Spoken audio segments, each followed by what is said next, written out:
Good afternoon, ladies and gentlemen. Allow me to welcome all of you on behalf of the Society for Policy Studies and the Embassy of Morocco. I just said, may I repeat that administrative request? If you haven't already done so, please put your phones on silent or discreet as the case may be. And just to pick up what we were saying a little while ago before Mr. Wadhwa joined us, that I think many of you around this table would recall that about 2 years ago, we had the first conference on the Maghreb. And at that time, there were various developments in the region, and there was a sense that perhaps it would be useful to get all the local experts and people who track that region to get a sense of what was happening. And from then to now, I think at different points in time, our retired diplomats, the academics, the analysts, those who are dealing with the region felt that perhaps we could revisit, and this time to do it in a more country-specific way. And with that as the backdrop, His Excellency, Mr. Larbi, the Ambassador of Morocco, he had also felt that this would be a good idea. So we chose this point in time, again, because of the last few months, there have been various developments. So that really is the backdrop. And also, informally, we felt that if we do this periodically, it would give us in Delhi, those of us who are interested both in the area, the region, and some of the themes that we associate, Arab Spring, radical ideologies, the way in which certain, shall we say, trends that we now see from the Maghreb all the way to Arabia, how they should be interpreted. Are there any issues, any strands that we in South Asia could also be looking at in an objective way? So that's the larger backdrop. And I'm very glad that we have been able to get what I would call as almost a very wide range of expertise and experience in Delhi on these areas. I do want to recognize all our former diplomats who have served here, academics, analysts, and others who have joined us this afternoon. And of course, we'd like to thank the Embassy of Morocco and Mr. Larbi in particular for also helping us to take this forward. In the same breath, I'd like to introduce and welcome our chair for this session, Ambassador Rajiv Bhatia. He's currently the Director General of the Indian Council for World Affairs. Rajiv has been a friend for many years, and I keep saying that he is the perennial diplomat. He is now at a very ripe age in terms of experience, not temporarily, but he continues to present his credentials. He has presented them in 5 countries. The last, if I'm not mistaken, was South Africa. And last seen, he was in Canada. I got that input through Facebook. He was presenting his credentials to his grandson. They've been accepted? Yes. So he's in that happy state now as a grandparent.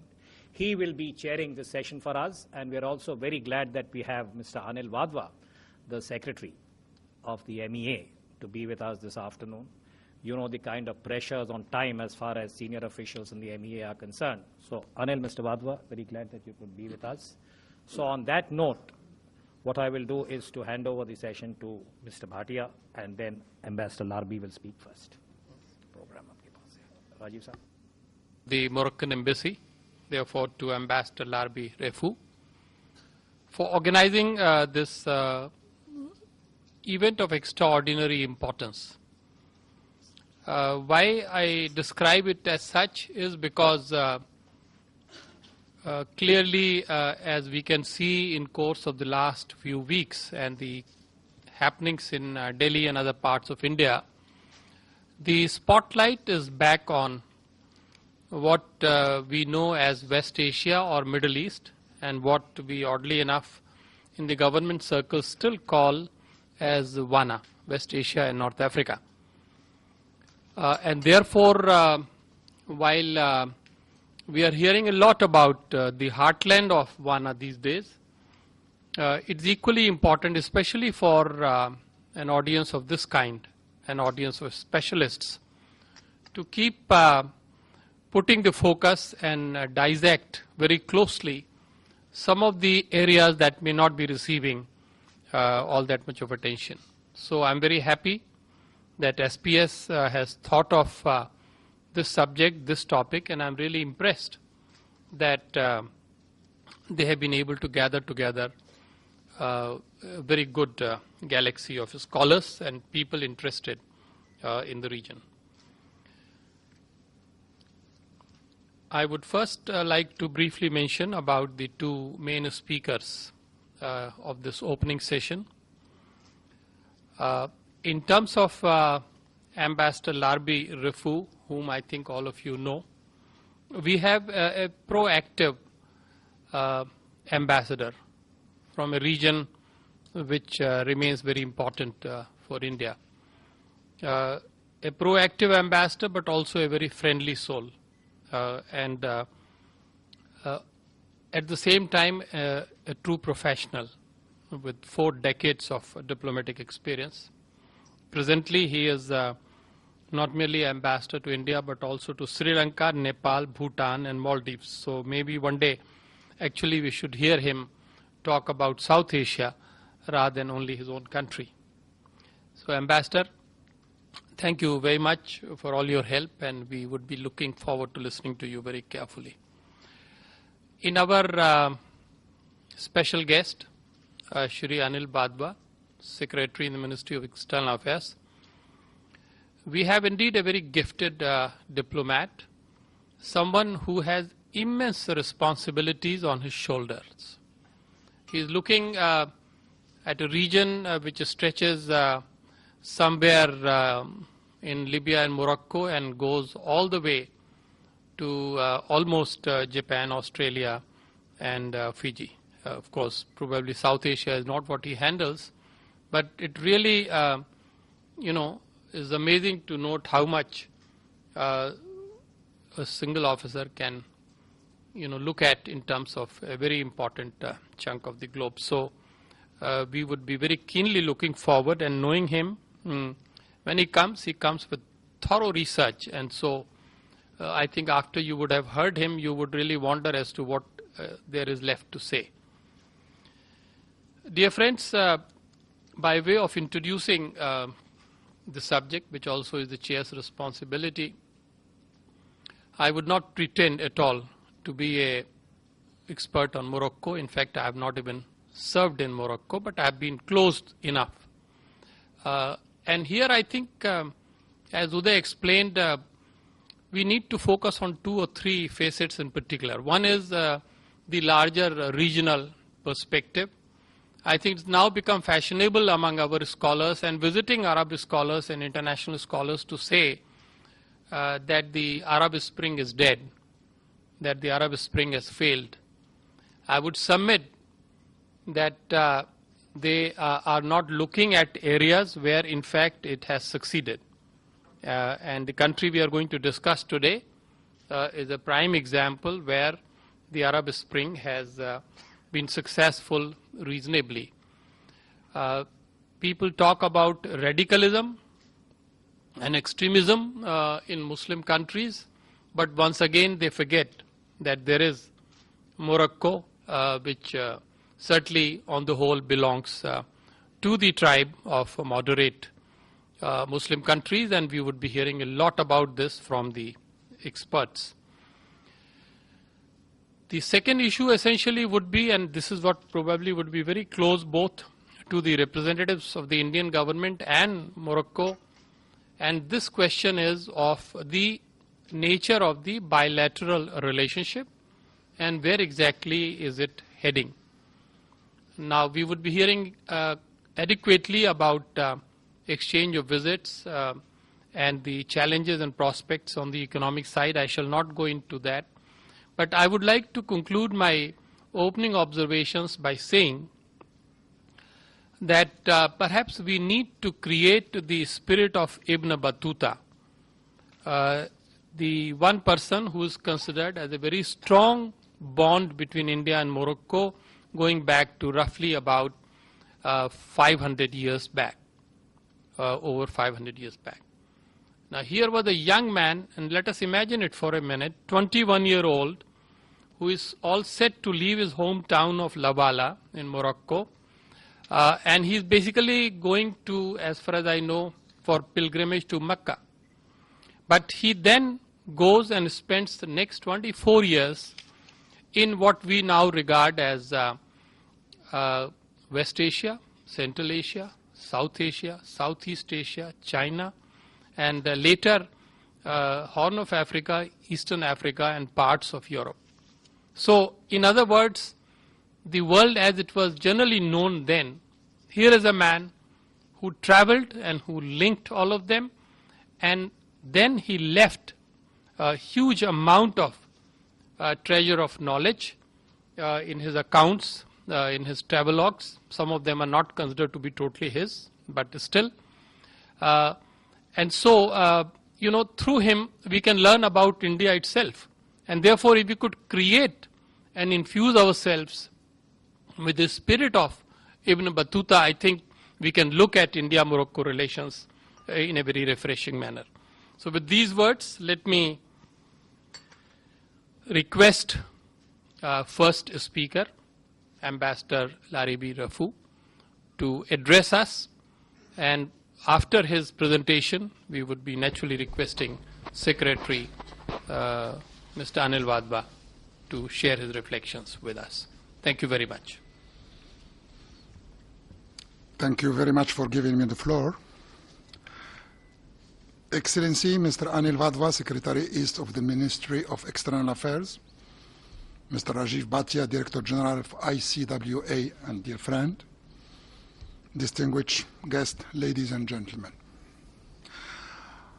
I would like to start by wishing you all a warm welcome and thanking you for accepting our invitation to attend today's Roundtable on India and Morocco, Imperative of Cooperation. I would like also to express my sincere thanks to His Excellency Mr. Anil Wadhwa, Secretary East, who despite his busy schedule has taken the time to be here among us today. His presence is a clear sign and acknowledgement of the strong commitment that exists to reinforce the bilateral relations between Morocco and India in all aspects. I would also like to acknowledge and thank my dear friends, Mr. Tarun Basu, President of SPACE, and Uday Bashar, Director of SPACE, and their team for their effort, contribution, and invaluable support to organize this roundtable. I would like also to convey my warmest thanks and appreciation to all distinguished guests here present today. Their support and commitment will surely contribute to the success of this roundtable. As you know, the fight against the scourge of terrorism has become a top priority and common concern for all states and governments around the world. Amid the proliferation of hotbeds of tension that threatens international peace and security, I choose as a theme for my intervention today the Kingdom of Morocco and his actions and policies to counter terrorism. Well, the full text of my presentation has been included in the folders on the table, so I am not going to read the whole intervention, but some paragraphs of my intervention to let the other speakers time to talk about the issue that they want to contribute with.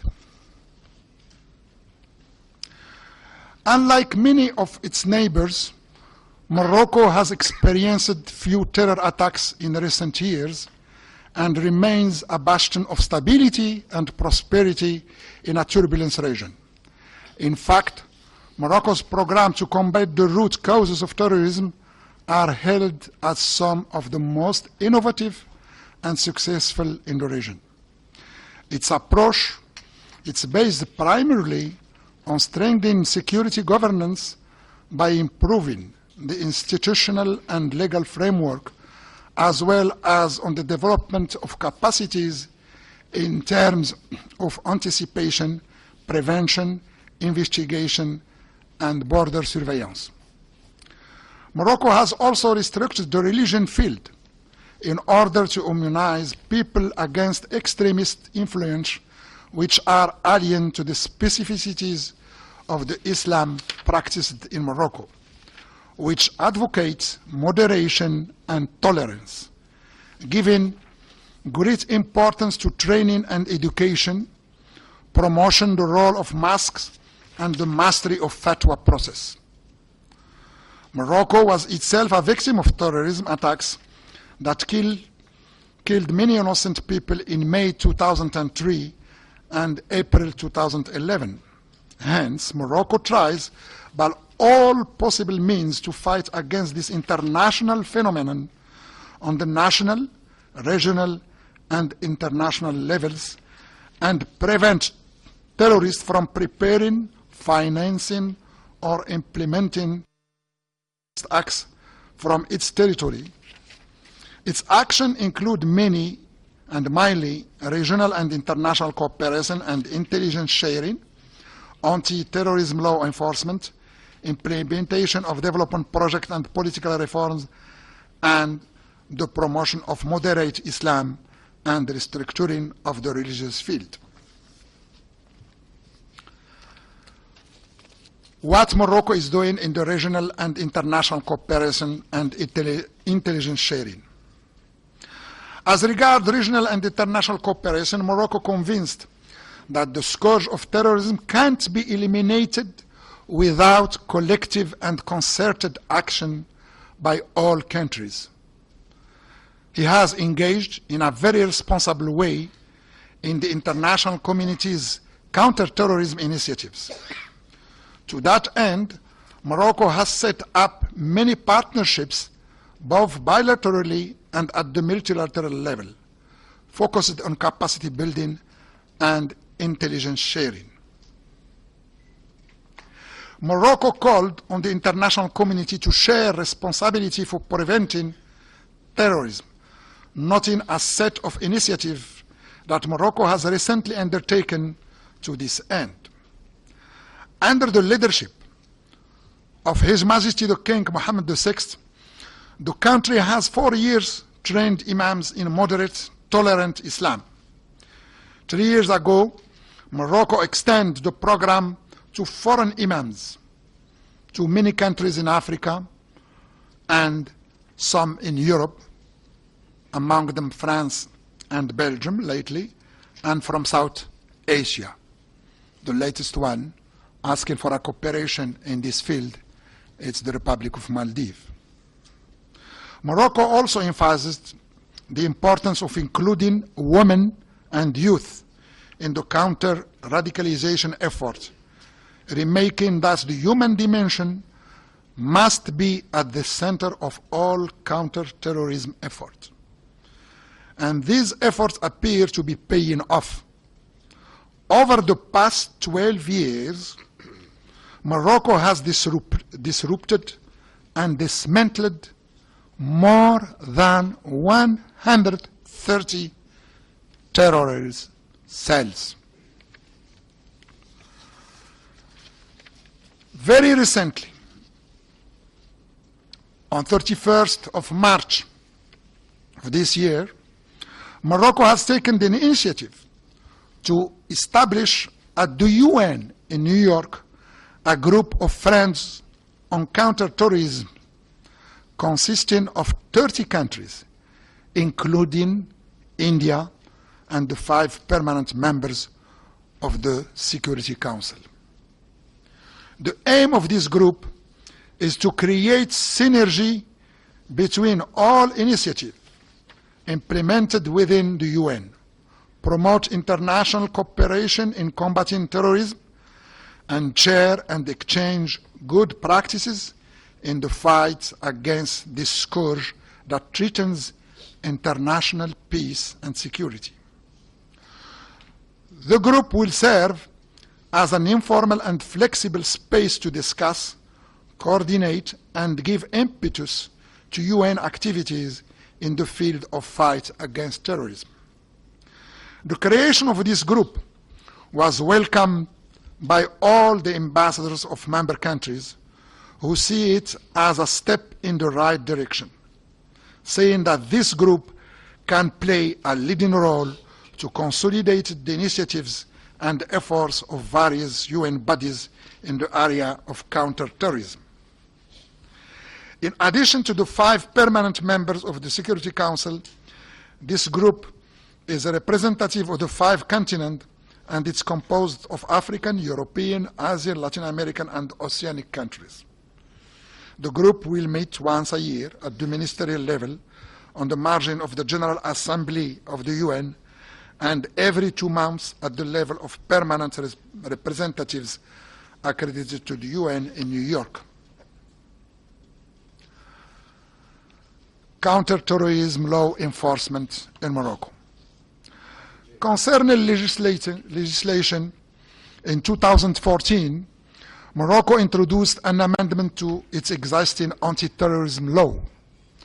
Under the new law, the act of joining terrorist organization, advocating, glorifying, and apologizing terrorism or inciting hatred or violence is considered as a crime.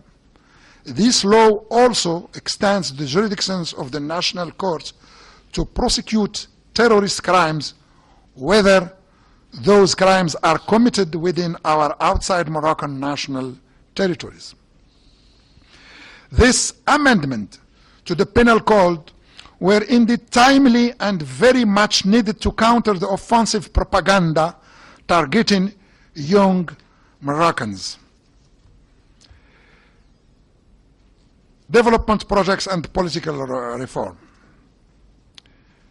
Regarding development program, Morocco is fully conscious that countering terrorism is not just a security matter that requires a mere security response. Hence, the Moroccan government has tried to find socio-economic solutions to the root causes of terrorism.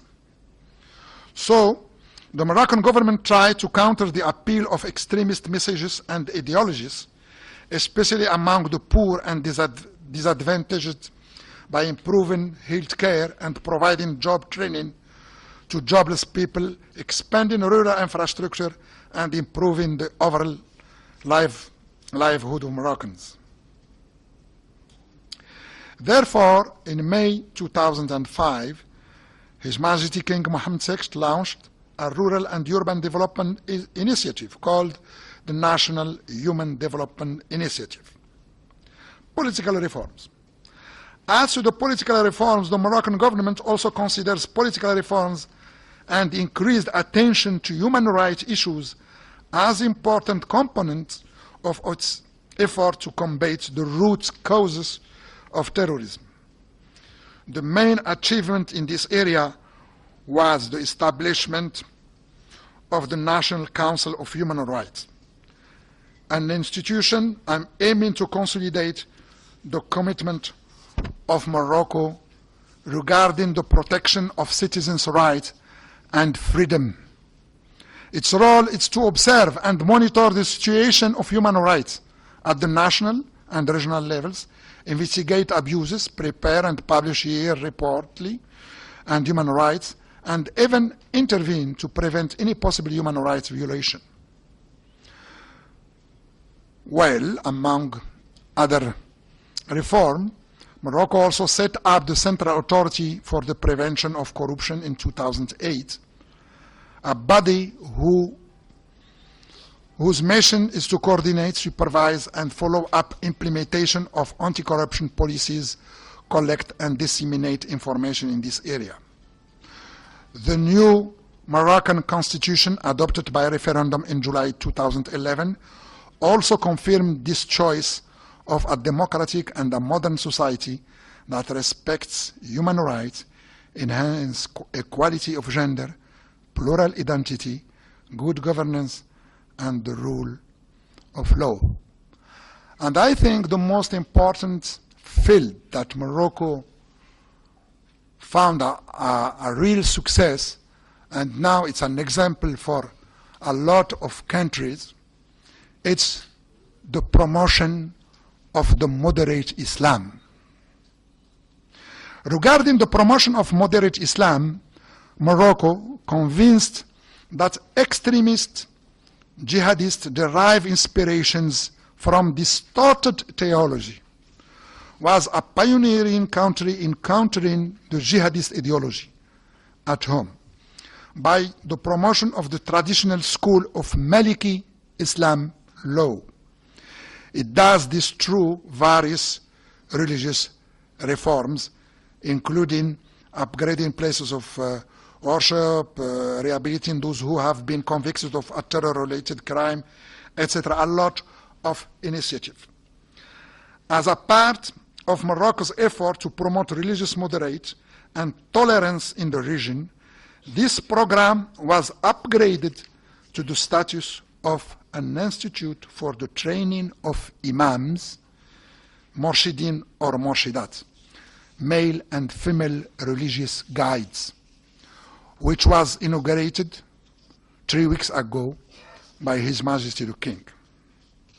The new institute is part of an integrated strategy aiming at inculcating to the new generations of imams, imam is the spiritual guide in Islam, and preachers the values of moderate Islam as it has always been practiced in Morocco, as a rampart against all forms of extremism. In addition to its role in preserving the spiritual identity of Moroccans and the unity of the Malikite schools of jurisprudence, the Institute will also serve to train imams from other African sister countries, such as Tunisia, Mali, Guinea-Conakry, Cote d'Ivoire, and European countries as France. The Prime Minister yesterday of France was visiting Morocco, and from the main things he discussed with His Majesty the King, it was to seek the help of Morocco to form the imams in France. And I think we are going in a close cooperation in this field with France and Belgium before.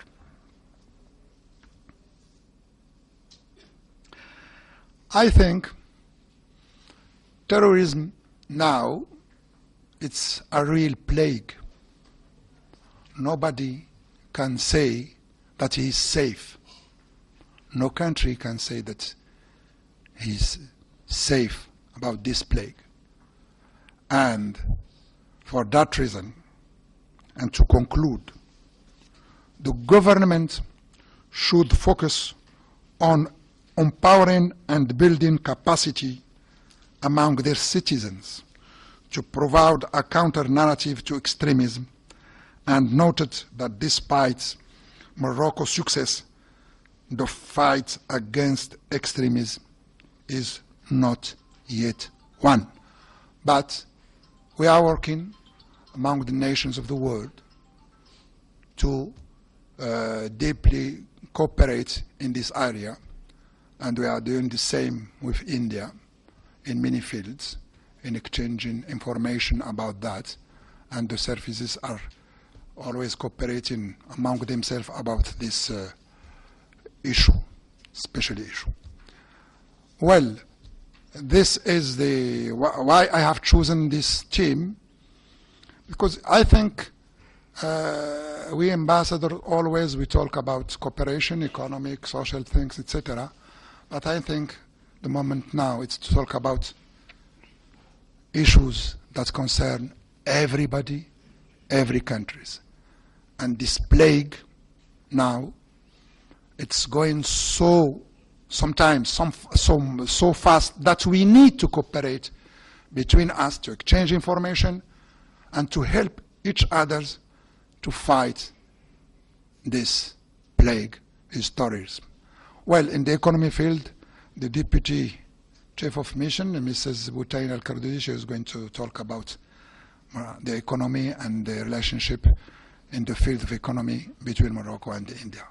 Well, thank you very much for giving me this opportunity to talk about a team, I think, who everyone among us is interested to have to know the opinion of the others about this plague, and to know what the other countries are doing in this field to counter the terrorism.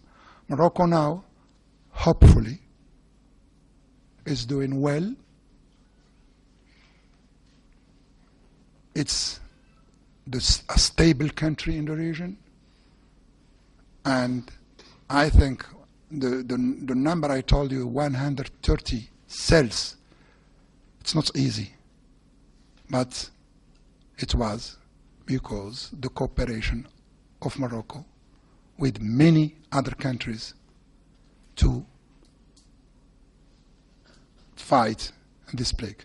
Well, I am not going to talk much, but any questions, I am here to try to respond. Well, first of all, I am not an expert in tourism. I am not an expert in theology, but I can answer some questions in this area. Thank you very much for hearing me.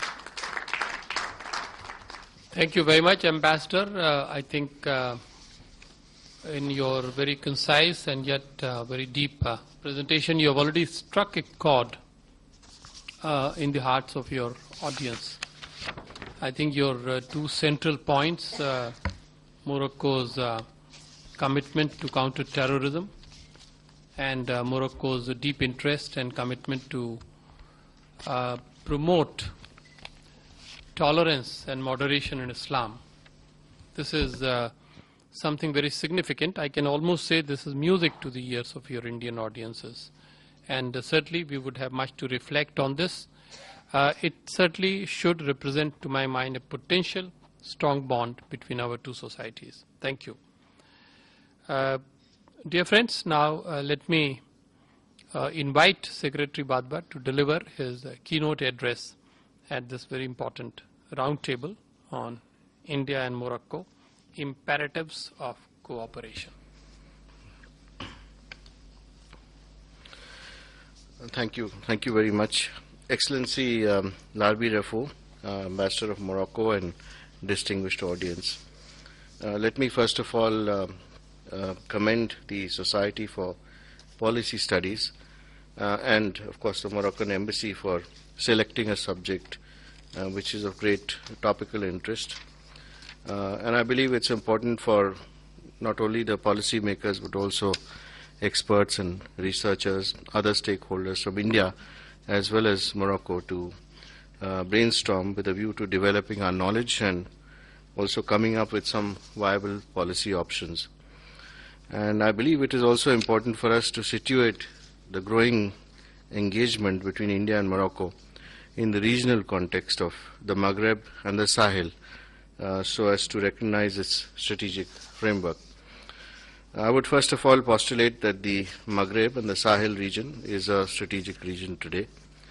I would also argue that while both India and Morocco have been consciously working towards strengthening and deepening their partnership, they recognize that there are dimensions of our relationship which are still imbued with untapped potential, and that needs to be fully explored, exploited and developed. And of course, the theme, the topic that Ambassador has concentrated upon is extremely important in that context. Let me at the outset allow me to recall the historical bonds between India and the Arab world, which contributed to a sustained engagement between our two civilizations. Mr. Bhatia talked about the chronicles of the intrepid Moroccan traveler Ibn Battuta in the 14th century, who hailed from the city of Tangiers, and his works are a source of rare insight into medieval Indian history. Morocco's geographical position has allowed it to function as a springboard, not only towards Europe but also as a staging post for engagement with countries in the Maghreb and the Sahel regions, as also the sub-Saharan Africa. And this has allowed Morocco to develop a vibrant cultural ethos, bringing together the Berbers, the Arabs, Islam, African and European strands in a unique mix which embodies the values of plurality and diversity, tolerance and communal harmony, and the rights of minorities, values which are also deeply embedded in India's fabric. India has looked with admiration at the economic and social progress in particular which Morocco has made, which has changed it into a modern dynamic state. It's also significant that Morocco remains an island of political and social stability, as Ambassador put it, in a region where the forces unleashed by the Arab world, the Arab Spring, have engendered political and social chaos, heralding a transformative process which we hope will lead to the emergence of a new order which will be characterized by peace and prosperity. Now, the current situation in the Maghreb and Sahel regions deeply underscores, as I said, the strategic importance of this part of the world, which, while still grappling from the aftermath of the Arab Spring, has to now face the growing onslaught of terrorism, militancy, and extremism. The continuing instability in some of the countries of the region has created a fertile ground for the spread of fundamentalist ideology and spread of terrorist networks such as the Al-Qaeda in the Maghreb, Ansar Deen and Boko Haram, with the latter two organizations now developing linkages with the Islamic State in a development which has portentous implications for the stability of this region. The horrific attack on Bardo Museum in Tunis is a grim reminder that we can ignore only at our own peril.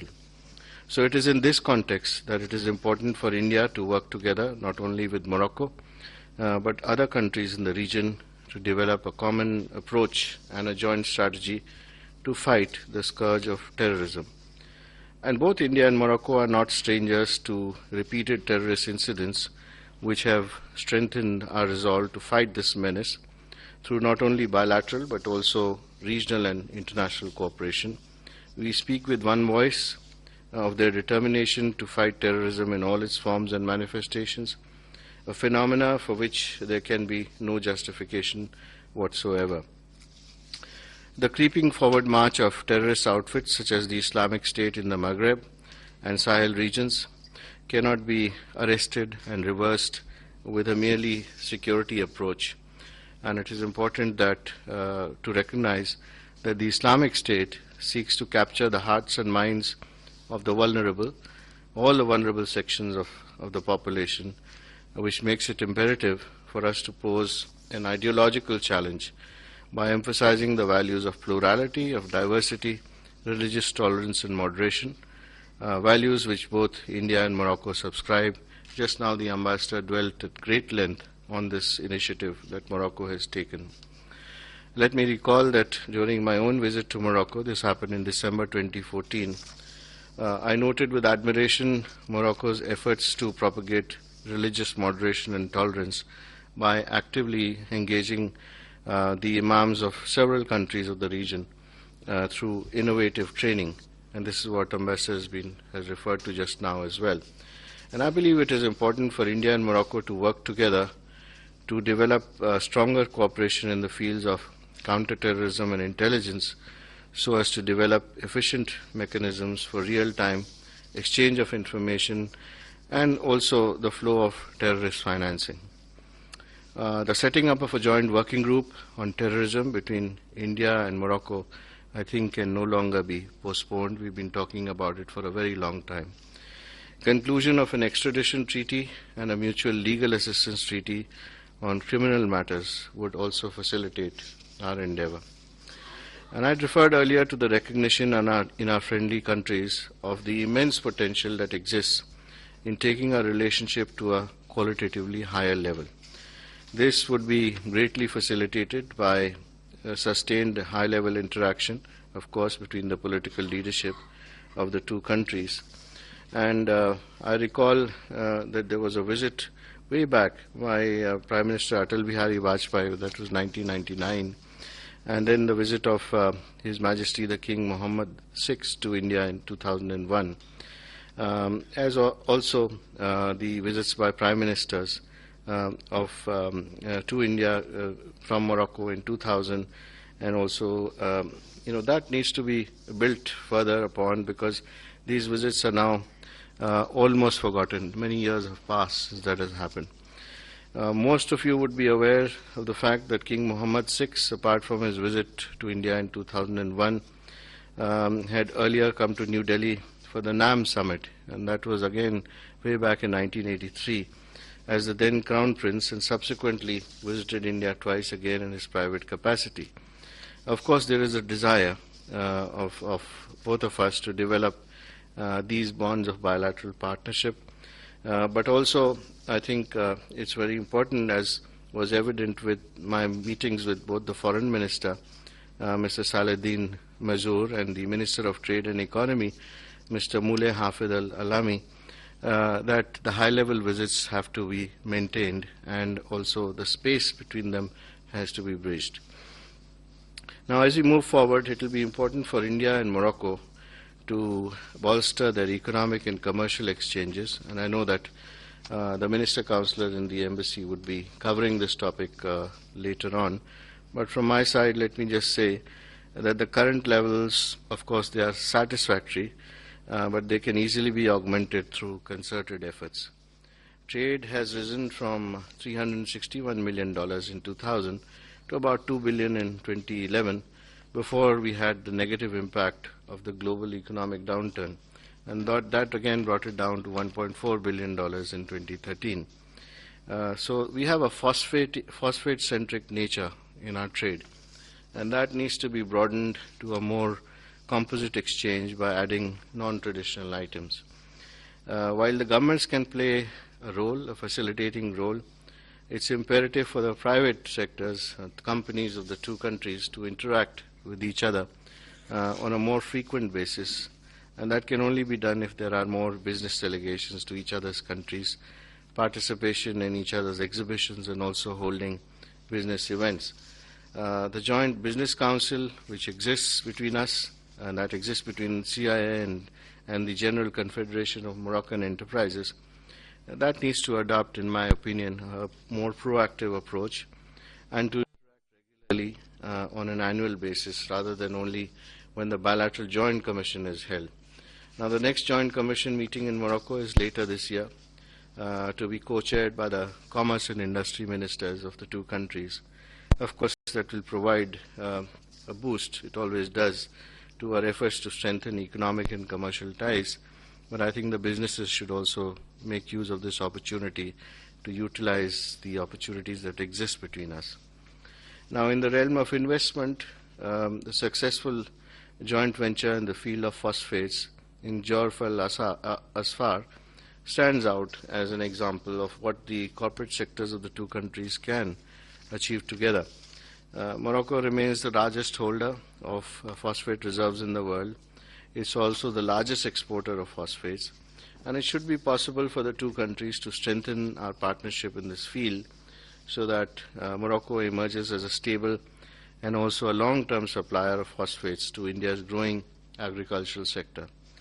Some of the Indian private companies are already active in Morocco, taking the overall Indian investment in Morocco in the region of US dollars 325 million. It's not a very small amount. For instance, Tata Motors is manufacturing bus bodies in Casablanca, while the bottling operations of Pepsi are managed by an Indian company in Morocco. And other Indian entities are also active. Morocco had acquired 40% stake in the Paradip Phosphates Limited in Odisha. However, in view of Morocco's known strengths in sectors such as textiles and food processing, it should be possible for Moroccan companies to look at business opportunities in India with greater seriousness, particularly against the background of the dynamism infused by the Make in India policy. Similarly, Indian companies would be happy to share their expertise in the fields of information technology, in textiles, railways, and hydrocarbons. And India also, I know, would be willing to explore ways to tap into Morocco's unutilized textiles quota for textiles exports to the United States. India's globally ranked two-wheeler firms can look at setting up assembly and manufacturing operations in Morocco to cater not only to the Moroccan market but also to the other African and European countries. And continuing on the theme of economic engagement, we can work together in other African countries to bring about developmental projects.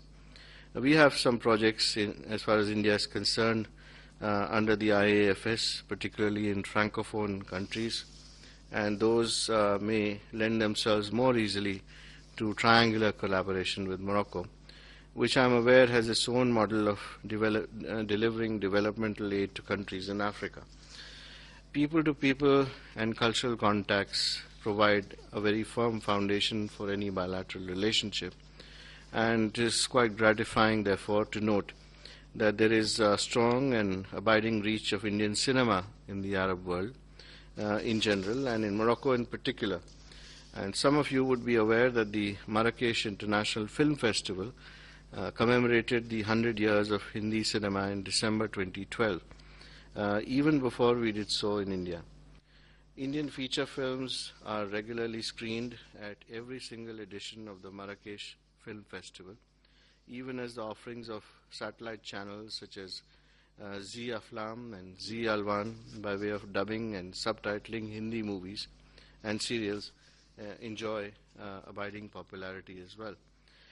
But the bonds forged by Hindi cinema definitely need to be supplemented by active cultural exchange involving, again, mutual visits by cultural troupes of both sides, celebrating our diverse heritage in dance and music and other cultural aspects.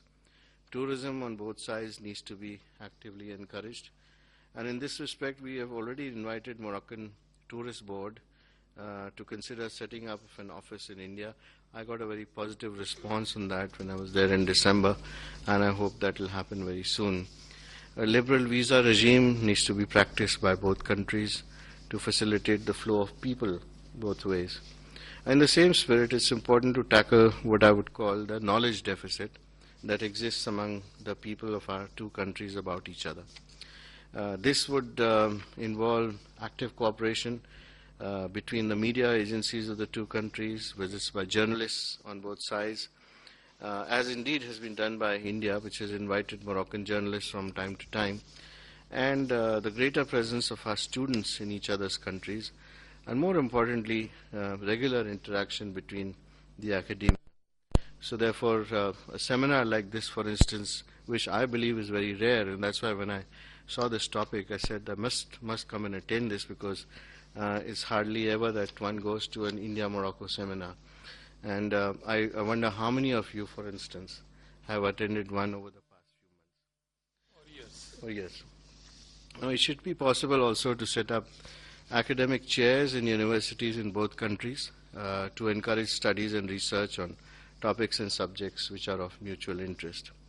And these could, for example, take into their ambit research on the sojourn of Ibn Battuta in India, the rich Islamic heritage of India, which would be of interest to the people of Morocco. And I believe that geographical distance need not come in the way of enhancing and deepening our ties, particularly in a globalizing world which has dramatically shrunk the concept of space and distance. Of course, enhanced air and maritime activity would facilitate greater bilateral exchanges. Similarly, the language barrier is also diminishing in this globalizing world. Now, in this context, the ongoing debate in Morocco about using English as a medium of instruction, not only at the level of university, but also in schools, would be of great interest to us as well. There is some debate on that topic in India as well. I'd like to assert that now more than ever, the imperatives of bilateral cooperation, as that's what the topic says, are recognized in equal measure in both India and Morocco. Benefits accruing from exploiting this potential shall flow to both India and Morocco.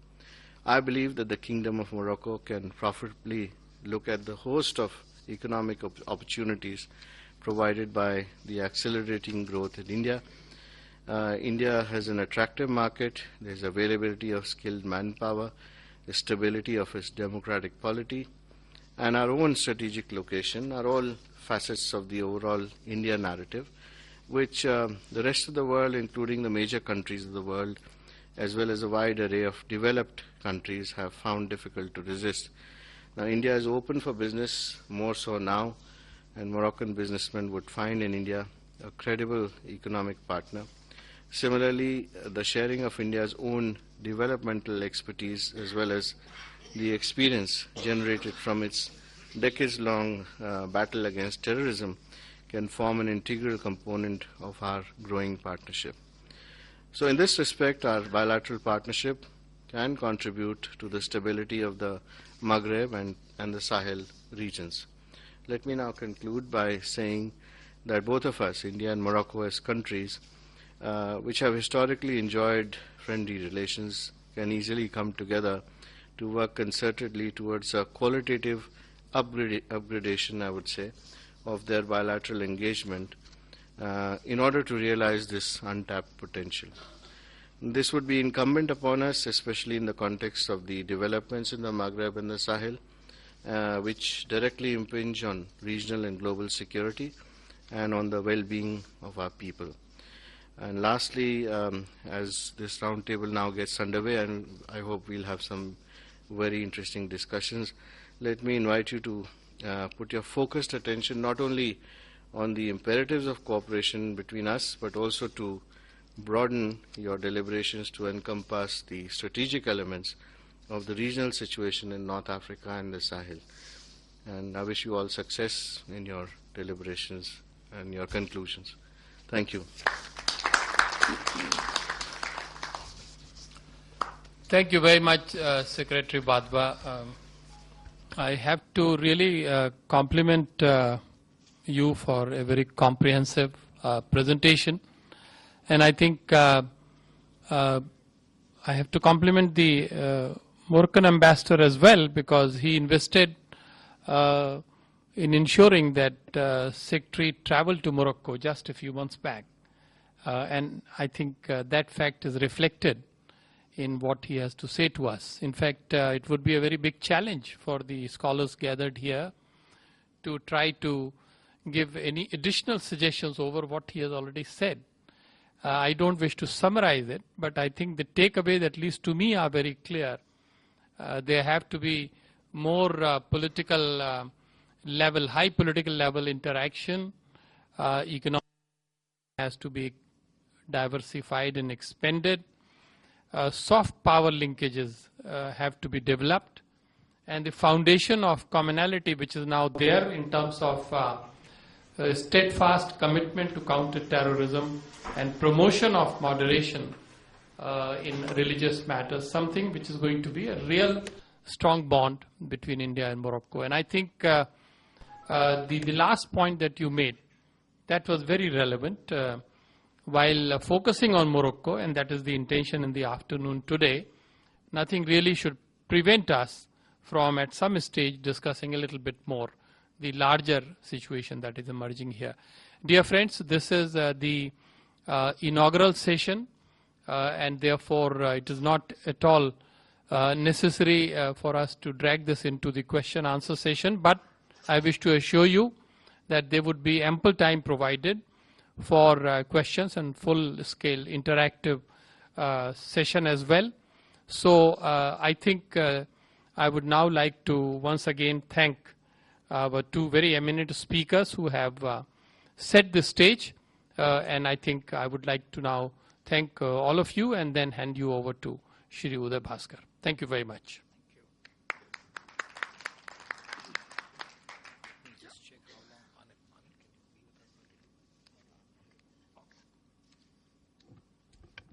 In the interest of time, what I will do is allow me first to thank Ambassador Bhatia for chairing this session and keeping us absolutely on track as far as time is concerned. Mr. Wadhwa is able to join us for a little while. So without any shift in terms of people moving, what I will do is now to recognize Ambassador Shilkant Sharma, who will walk us through the next session. We have two speakers. I think you all can sit wherever you are without necessarily having to move. And my better sheet, no problem. The mic will come to you. And very briefly, as I said, if I could introduce Ambassador Shilkant Sharma, I think many of you around this table know him. His first, shall we say, claim to fame for us is he's a friend of SPS. He's also served in the region, and he's been Ambassador CDA in Algeria. Apart from that, he's been in Europe, and he's also been our Secretary General, the Director General in SARC.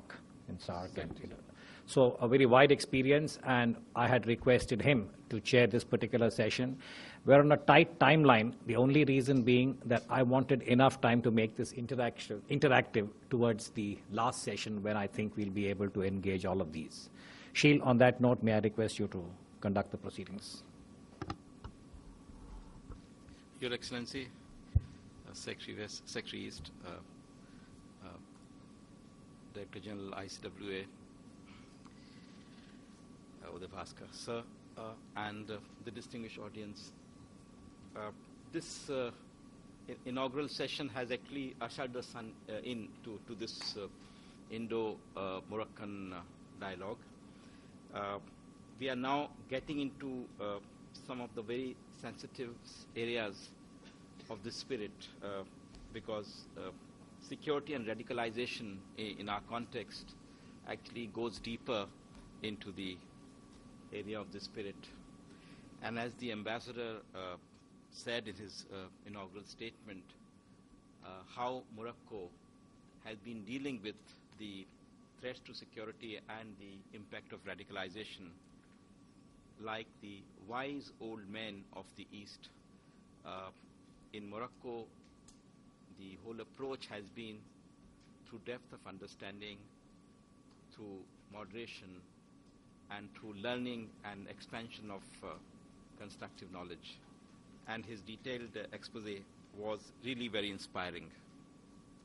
I'd like to bring you, before I give the floor to our two distinguished panelists, to give you a little flavor.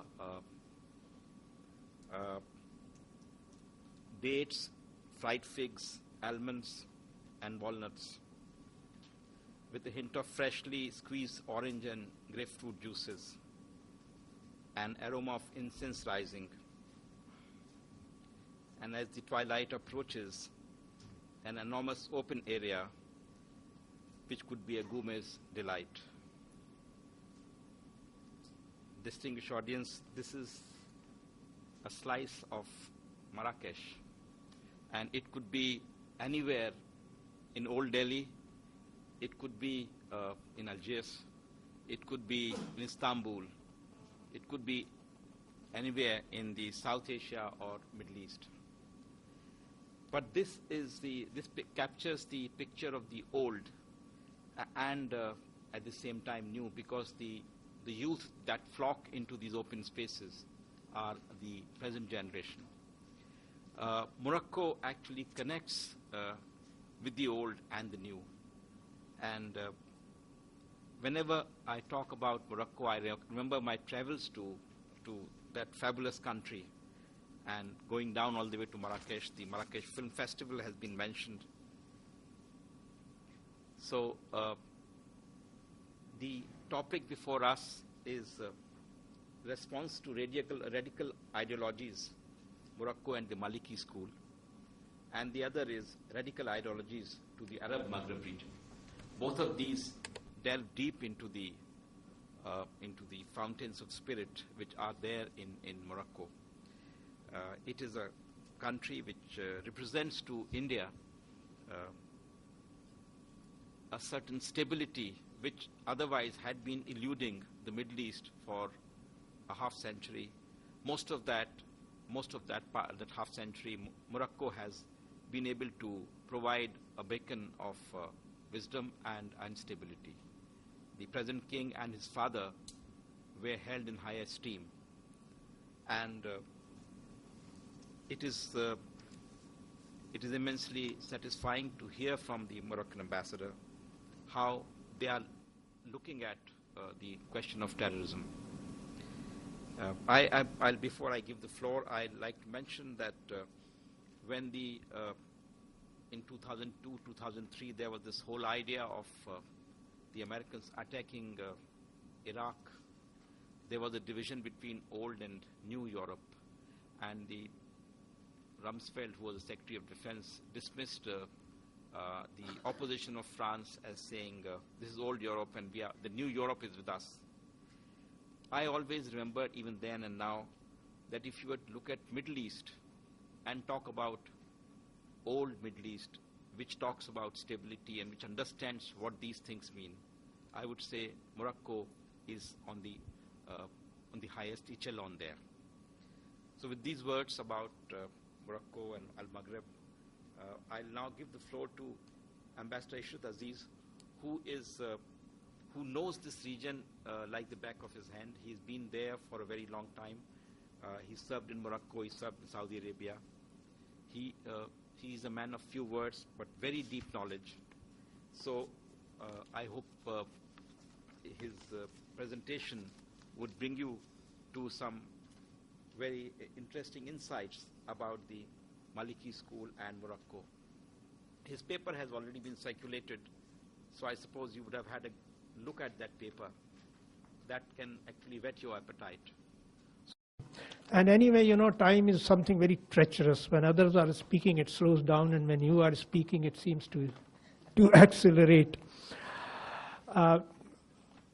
Before I start, let me express my feeling of great honor at the presence of Ambassador Asgotra. He was my ambassador in Morocco when I arrived there.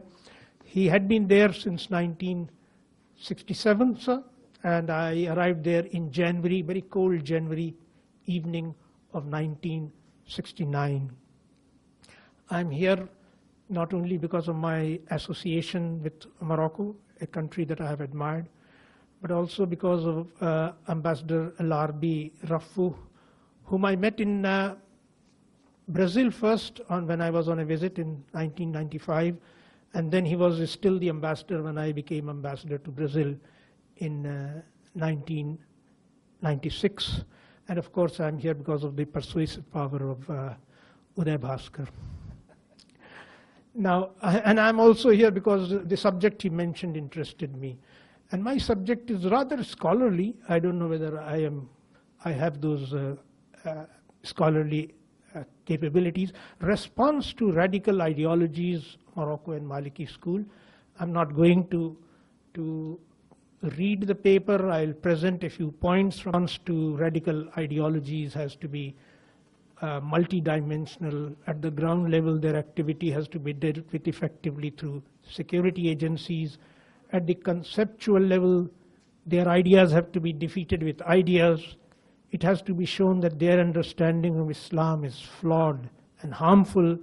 At practical level, Muslims must see functional, social, political, and economic models that are both in consonance with the guidance laid down in Quran and also serve their welfare. Now, to appreciate the significance of Maliki school in Morocco in the context of countering radical Islamic ideologies, we must know a little bit about the four Sunni schools and the societies where they prevail. Now, I'm sure most of you know that there are four Sunni schools called Hanafi, Maliki, Shafi'i, and Hanbali. And each one is named after its Imam.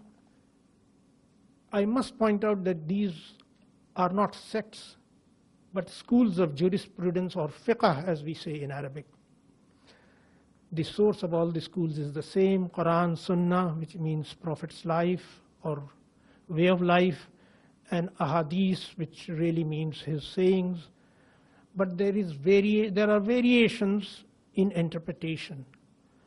There is also consensus amongst the ulama that all four schools are equally valid.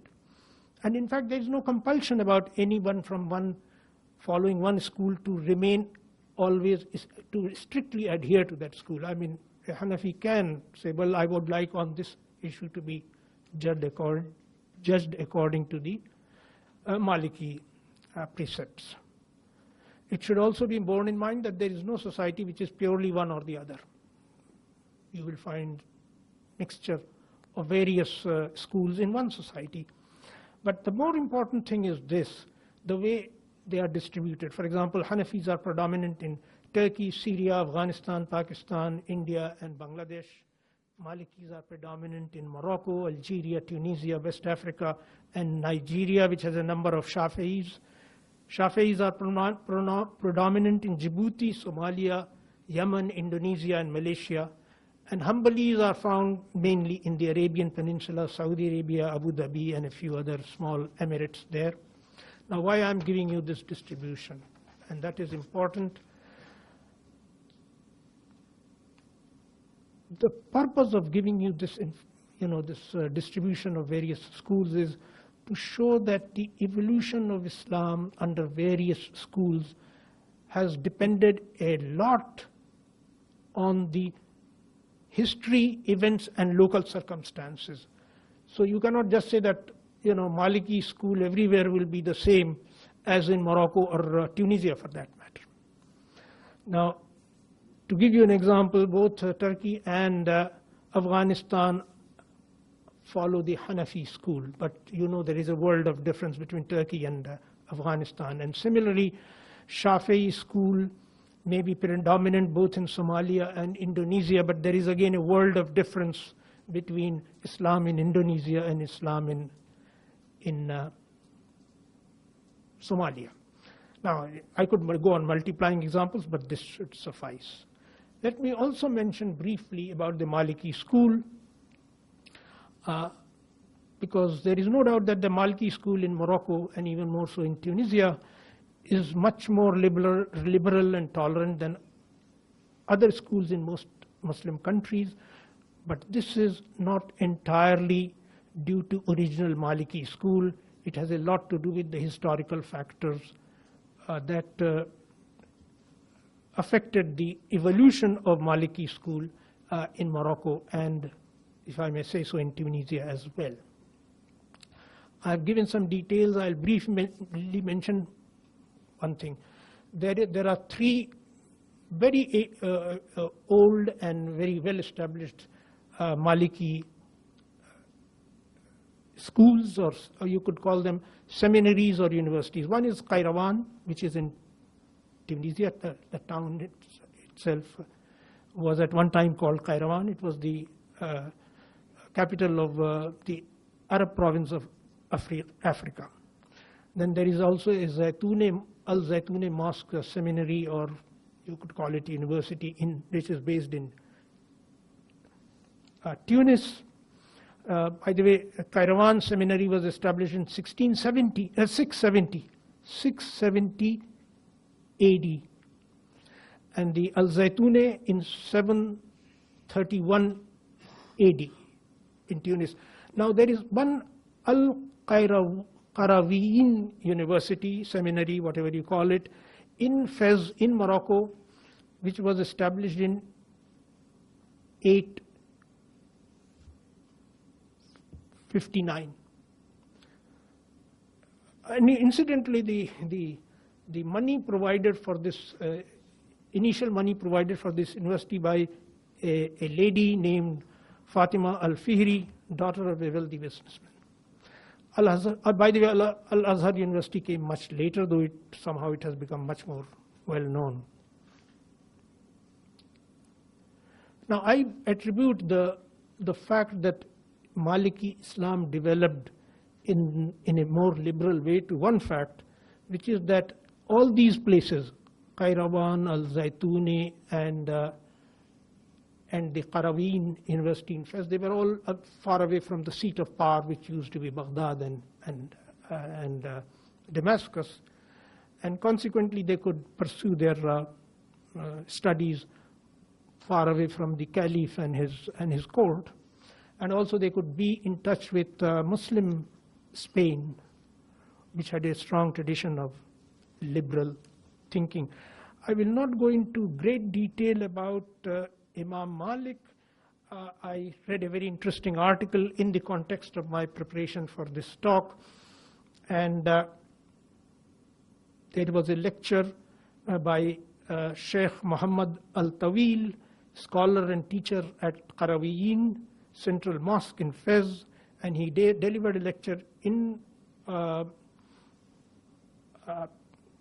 Rabat in a before King Muhammad VI on October 21, 2004. I'm mentioning the date because that gives you the context. And amongst other things, Sheikh Muhammad attributes the following qualities to Imam Malik's thinking and attitude. And what does he say?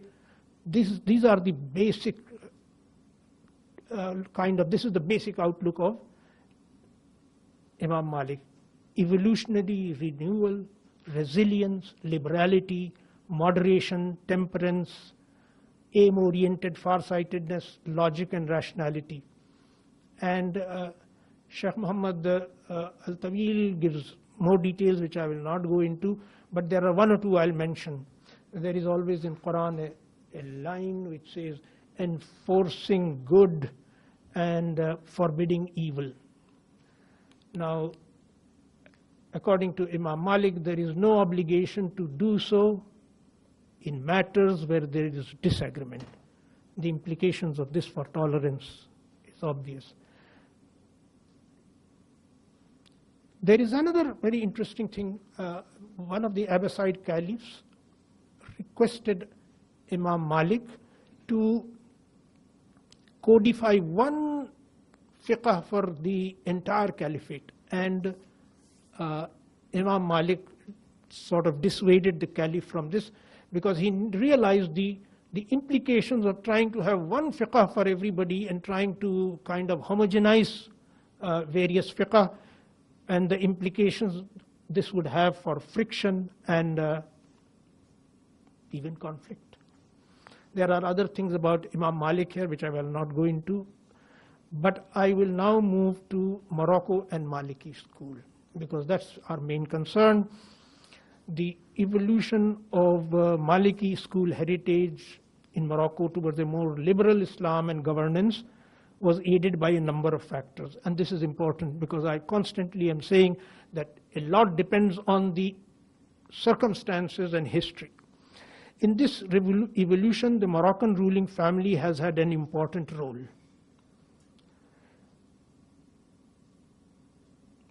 The ruling family has provided stability and continuity in the country. The monarchy during the 20th and 21st century has been a symbol of Moroccan unity and nationhood.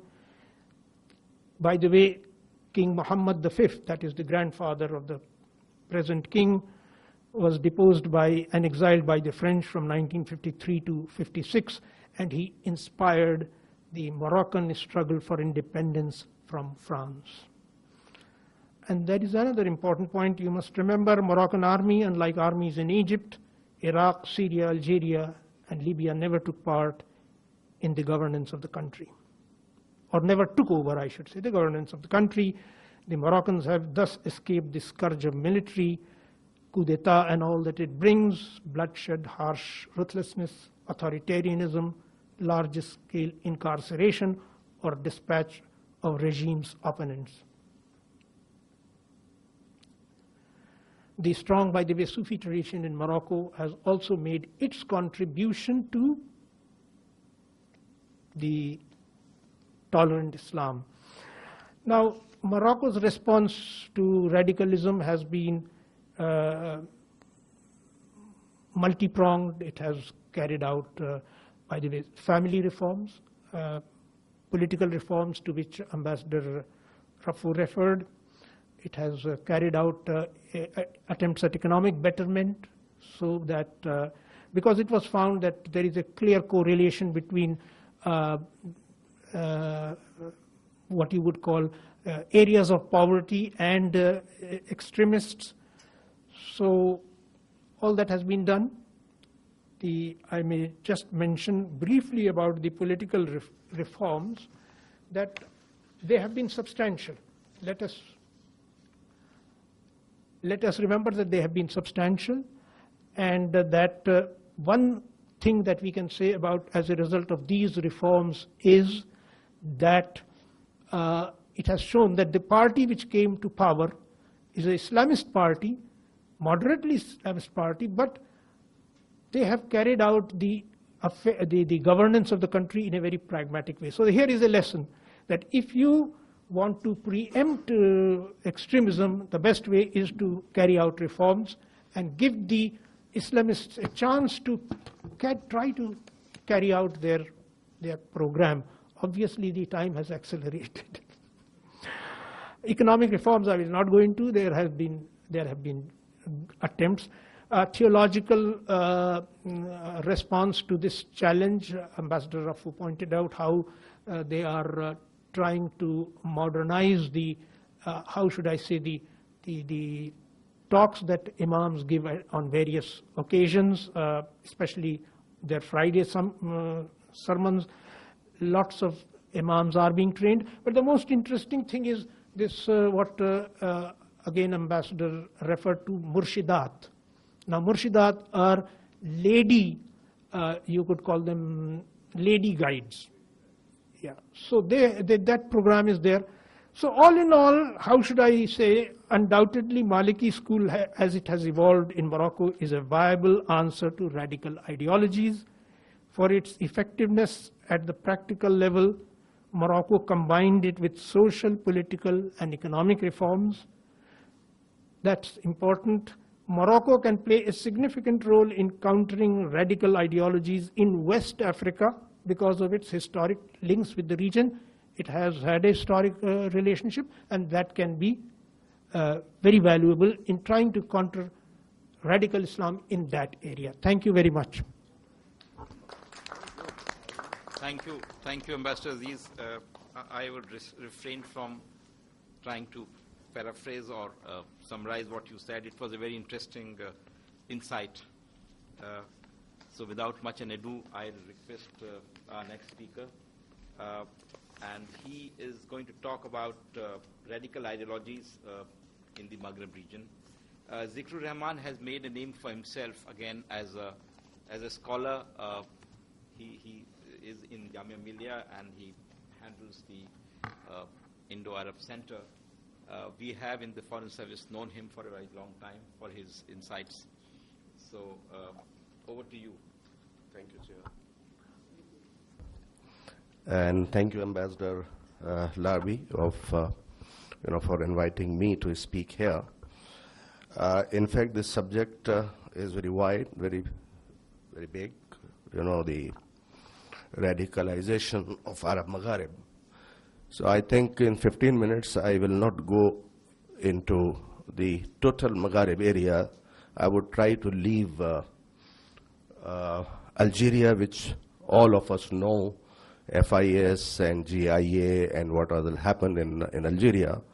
Also, Egypt also, I think I would try to leave because of Muslim Brotherhood, Jamaat Islamiyah, and the people here, whether they are diplomats or they are scholars, they have been following very deeply. Somehow I will try to touch upon Morocco, Tunis, and Libya. And these are the three countries about which very less number of our people are aware as to what exactly is happening. The Arab Maghreb region in general, it had believed since ages that state is not Ibn Taymiyyah. The Ibn Taymiyyah's ideology that is, which is being followed by the Maliki school, by the Wahhabi school, state is not that. And therefore, the nations of the Arab Maghreb have always followed a moderate Islam. What happened is basically when Afghanistan was invaded by the Soviet Union and the West united against the Soviet Union and jihad was started. I myself remember in 1982, President Reagan, while speaking along with the Saudi ambassador outside the White House, talking about the virtues of jihad in Islam. And at that time he had stated that I wish the other heavenly religions should have had this concept to fight the infidels, those who do not believe in the religion. This was Reagan, along with the Saudi ambassador at that time. Now, after the fall of the Soviet Union, we saw the return of all those who had participated from the Arab world and who were called Afghan Arabs. their return to their own countries. And these people had nothing to do after fighting for 11 or 12 years as to how they have to merge or how they have to be accommodated in the societies. And therefore, they started having their own policies and their own groups which radicalized, the various countries of Arab Maghreb region. Now, I start with Morocco. Morocco, as we all know, as Ambassador Ishrat Aziz has said, they follow the Maliki school, which is very close to a more moderate Islam and where Sufism and Sufi traditions are prevalent. But, these people tried to establish themselves and, by the name of Moroccan Islamic Combatant Group, or GICM. Now, this group was a Sunni, militant group, and they founded it in 1993. But this group also had emerged from the main group, which was called Harkatul Islamiyya Al-Magharibiyya Al-Muqatila, or HASM, HASM. So this was the subgroup. GISM was a subgroup of HASM. Now, HASM was focused solely on instigating a change in the monarchy. They had no other ideology except they wanted to change and they wanted to bring and implement the Islamic state in Morocco.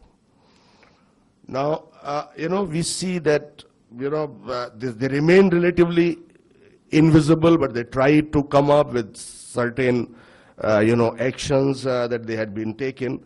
And when Hassam split into GISM, there was another group that came up which was called Salafiyya Jihadiyya.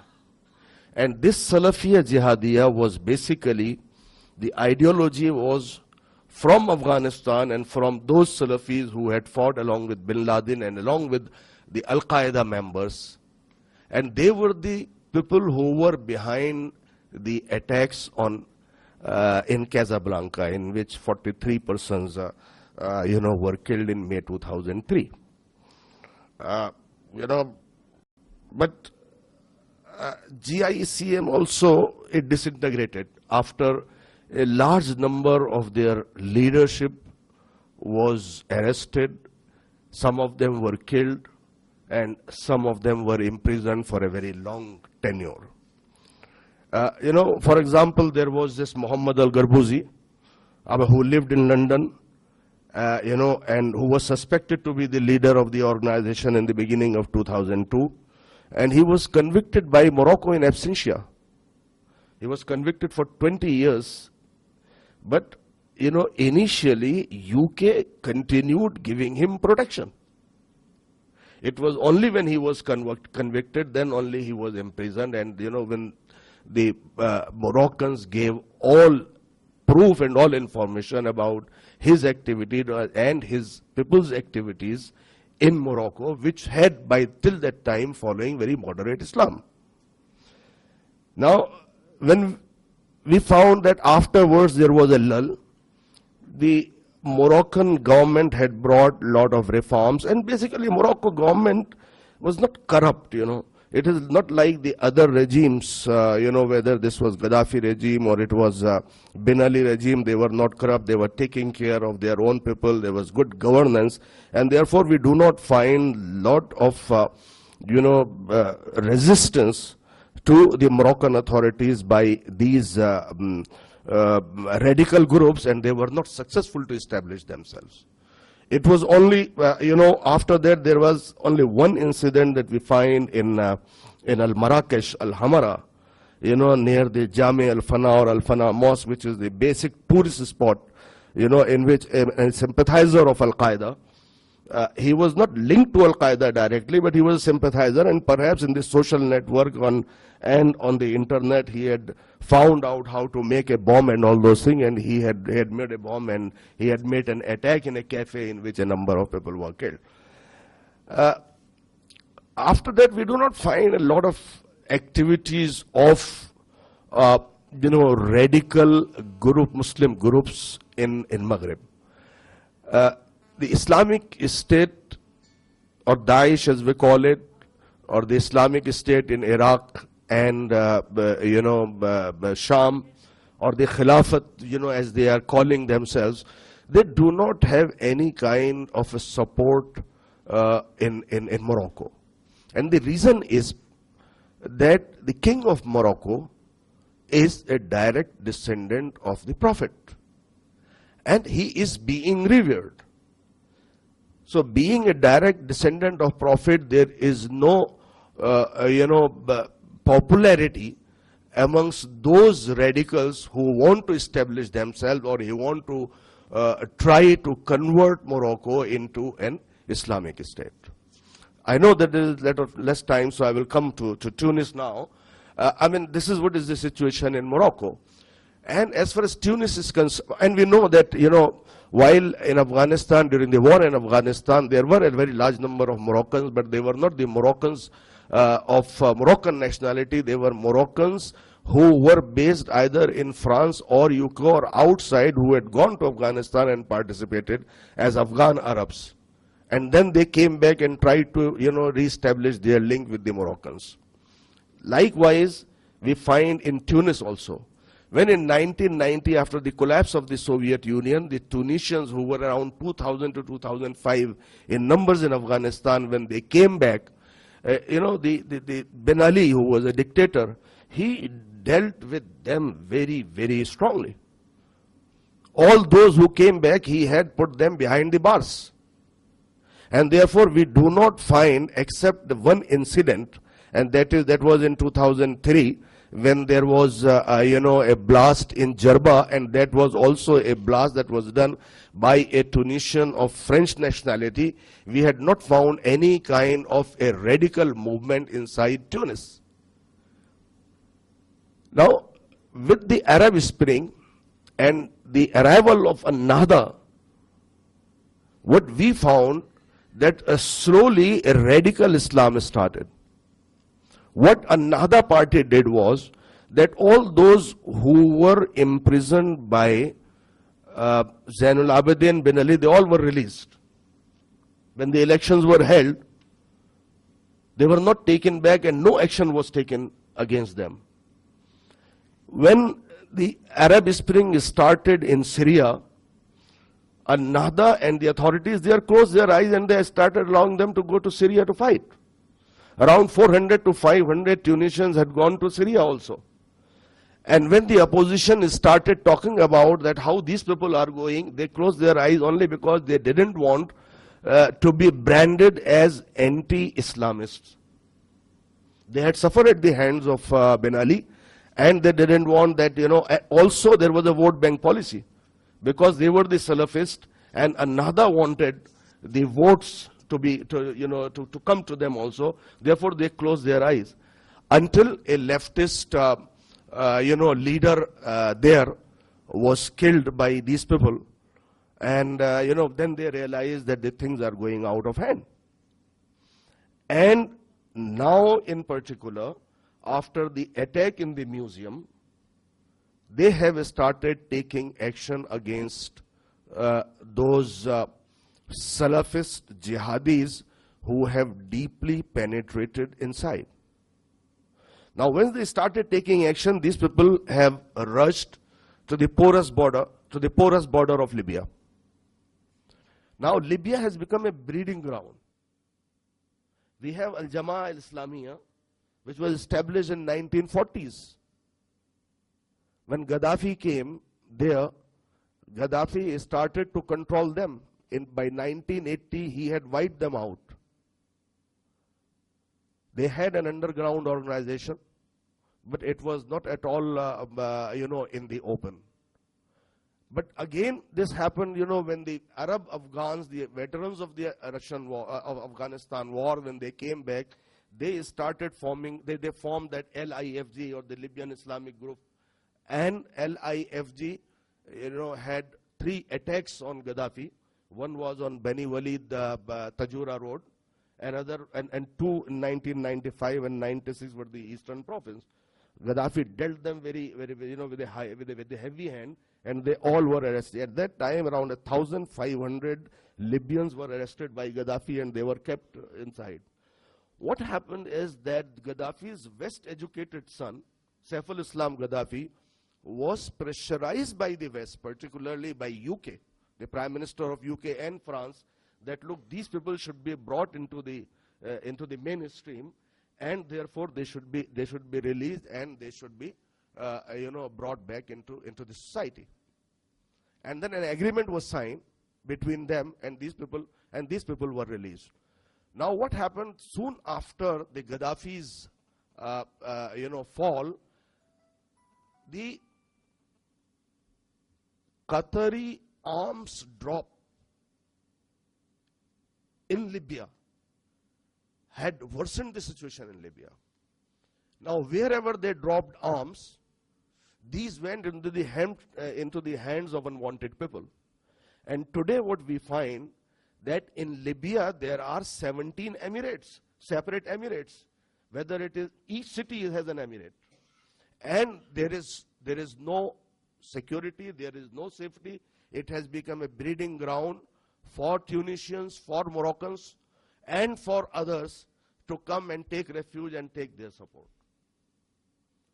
Therefore, it is very, very pertinent either for Morocco or for Tunisian and for other regimes also, and for us also to interact with these organizations in order to see that the spread of radicalism, which is starting now and and Libya has become a breeding ground of that, a stop has to be made there.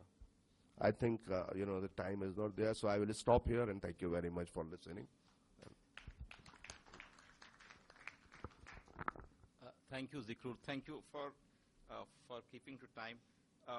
You've heard two very interesting presentations, and I'd like to sum up and close this session. One was with Ambassador Aziz trying to say how the plurality that the undercurrent of plurality which was there, which informs the evolution of Islam, and how the Maliki Islam played a role in that, and how the followers of Imam Malik were always a voice of reason in that context. And then you come to Zikrur, who shows how in this bloodstream of moderation and stability, the Afghan jihad eventually dissipated and radiated this violent streak, which seemed to have been nourished in Afghanistan, and the nationals of these countries, like and he said very rightly, the Moroccans, not from Morocco proper, but from Moroccans from France and probably Belgium, who were trained in Afghanistan in jihad, then they would come back and create problems. And that might be the reason why Ambassador mentioned in his presentation about 1355 young men who seem to be, who have affiliation with Daesh. And he mentioned the same thing about Tunisia, how these tracks of violence actually crept into this Maghreb region, which was otherwise in the overall history has been a little more stable and moderate. And the most painful of them is the Tunisian example, where the Arab Spring has been now been laid responsible for having let these jihadis come out. The West's influence has been sinister, in the sense that in their penchant for freedom and democracy, they have put undue pressures on strong rulers in these countries, where strong rulers somehow or the other were able to cope with the streaks or the tracks of violence. And so what was done to Gaddafi, for instance, has led to where Libya is today. And so it's a very interesting insight that he brought forth. So I thought these two tracks, these two streams of reason, I thought were very interesting in the context of security and radicalization. I'd like to just end by saying that as far as plurality is concerned, Marrakesh is the name of Morocco in Persian. And Morocco is called in Turkish as Fas, which is the name of Fez. So the country is so liberal that its name itself in different languages has different, terms. So with that kind of a plural and liberal attitude that Morocco comes to represent in the world, I'd like to close this session. Thank you.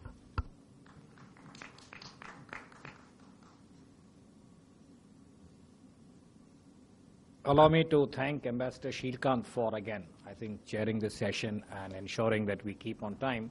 We'll say bye-bye to Ambassador Bhatia, the DG of the ICW, and Secretary, Mr. Wagner. Thanks so much, Anit. And before we sort of reconvene, I'll make a request. Ambassador Dayakar will chair this session, so I'll request him to come here, and Ms. Goel, who will be presenting, and the DCM of the Moroccan Embassy. Madam, would you also like to come here? So the mics are here, and your computers are in the appropriate place. Please come.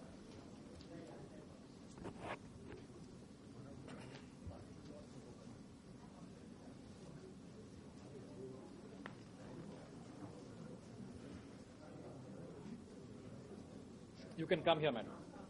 Tanu, you want this computer? Yeah, come. Your PowerPoint is in this, right? You can sit here, right?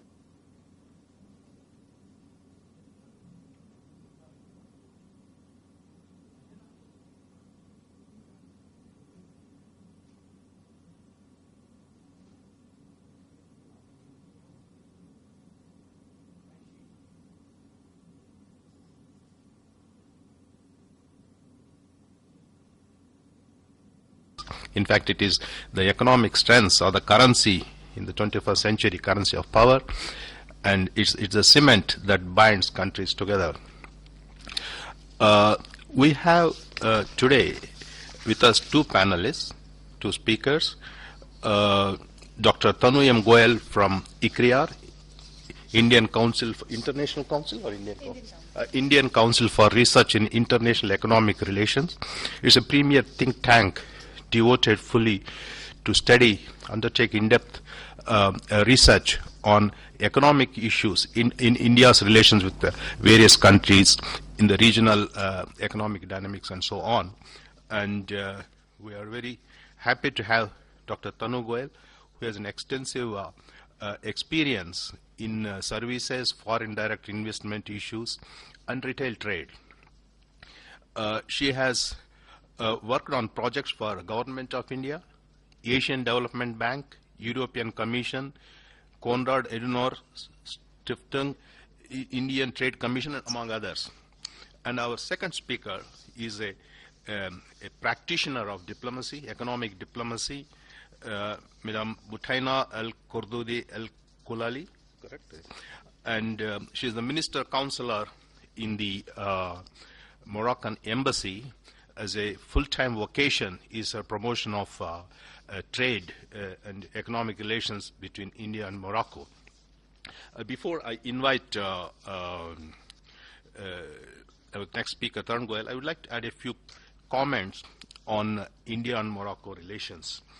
Economic entity of Morocco has several dimensions. The African dimension, the Arab, the Mediterranean, and also an Atlantic dimension. But these dimensions have their own economic streams. For instance, Morocco can be a hub. Of course, the bilateral issues will be tackled by both our next speakers. But there is also a triangular way of doing business with Morocco, which, of course, Secretary East referred in his speech, that is making use of Morocco to do business with third countries. In that regard, I think there are, as I said, 3 or 4 areas. The one is African, the other is the Arab, and the third is Mediterranean. And I don't think there's an Atlantic dimension yet open, because Morocco is the only country, or one of the 3 countries, only 3 countries to have an Atlantic dimension, along with the Mediterranean and African. The African dimension, perhaps India has taken note of, because a couple of years back, in 2013, Exim Bank and Federation, FICCI, Federation of Indian Chambers of Commerce, held an India-Africa conclave in Morocco, in Rabat. Am I right, Your Excellency? 2013. I think the first time the African dimension of doing business with Morocco was done very successfully, well attended by the private sectors of the 2 countries, plus from the private sector of other countries. Then there is this Arab dimension. There are 2 structural frameworks. One is the Arab Free Trade Area, where Morocco is a member, and there is an Agadir Agreement, whereby a group of countries having commonalities shared history, geography, and culture have come together. Morocco, Jordan, Tunisia, Egypt, and a couple of other countries. So these make Morocco a hub to do business with these countries. Then there is this Euro-Mediterranean partnership. The Barcelona process started in fact, I recall Ambassador has made a reference to Barcelona process in the last year when we had this India-Maghreb thing in India International India International Center organized by SPS. The Barcelona process brings together the Mediterranean countries and the southern European countries together in various domains, including economy and trade. So it's another area where to reach to European markets, Morocco can be a hub.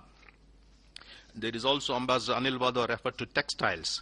You see, the Morocco-American trade agreement provides a very special access to Morocco, goods made in Morocco with such a percentage, a minimal percentage of that. I think China and Taiwan have made use of that to gain into textiles market for United States. I think India can do that.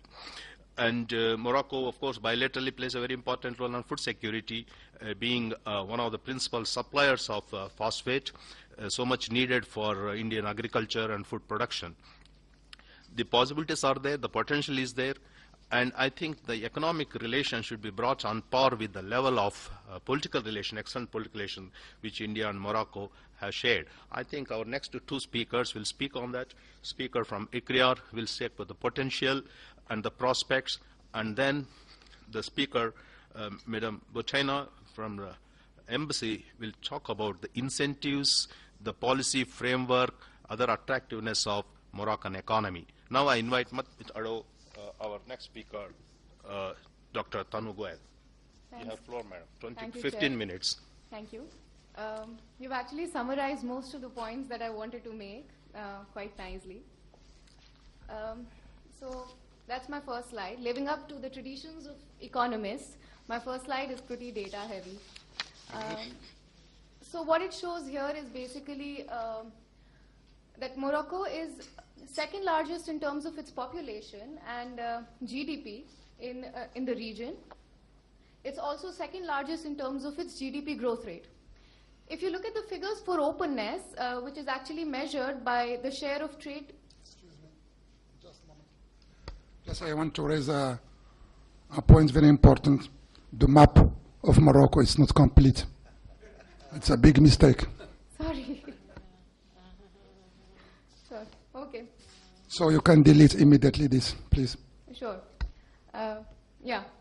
So in terms of openness, the share in terms of the share of trade in GDP is 80% and 3% in investments. This is certainly higher than India, showing that the level of openness is in terms of trade to the share of GDP and investments is higher. When you look at the bilateral trade between the two countries, the size of trade is not very large. Exports from India to Morocco being 0.1%, while imports roughly 0.2%. The top commodities exported from India to Morocco include tractors, textile yarns, grey cotton textile, motor vehicles, while we import a lot of phosphorus, phosphoric acid, phosphates, and aluminium and copper scrap.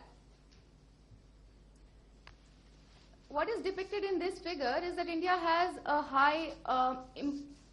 a negative trade balance, largely because of high import of phosphoric acid and phosphorus. There was a spike in the imports in 2011-12, largely because of large imports of diammonium phosphate, which is used as fertilizer in the agricultural sector. Investments between India and Morocco at present are low. They're not very high. Cumulative FDI from Morocco into India, it has a share of 0.06%, and the size is $137 million US. Investments from India to Morocco are even lower. If you see the trends, largely investments are efficiency seeking more than market seeking, because most of the investments are in the sector where we are already trading with Morocco. The investments are largely from India to Morocco are in food processing sector, and in the automobile industry. Now, when you see the data, it's quite interesting that while Tata Motors has made investments in Morocco, the RBI data shows that investments are made through Tata Consultancy Service. The investments that are coming in from Morocco into India are largely in fertilizer manufacturing and in the pharmaceutical sector. Both the countries have the basic trade and investment promotion agreements. There's a double taxation avoidance agreement since the year 2000. There's a bilateral investment promotion agreement for protection of investors since 2001. There is a joint commission, and there was an MOU signed for bilateral and economic cooperation between the two markets. Now, India does provide scholarships to Moroccan students under the Technical and Economic Cooperation Program.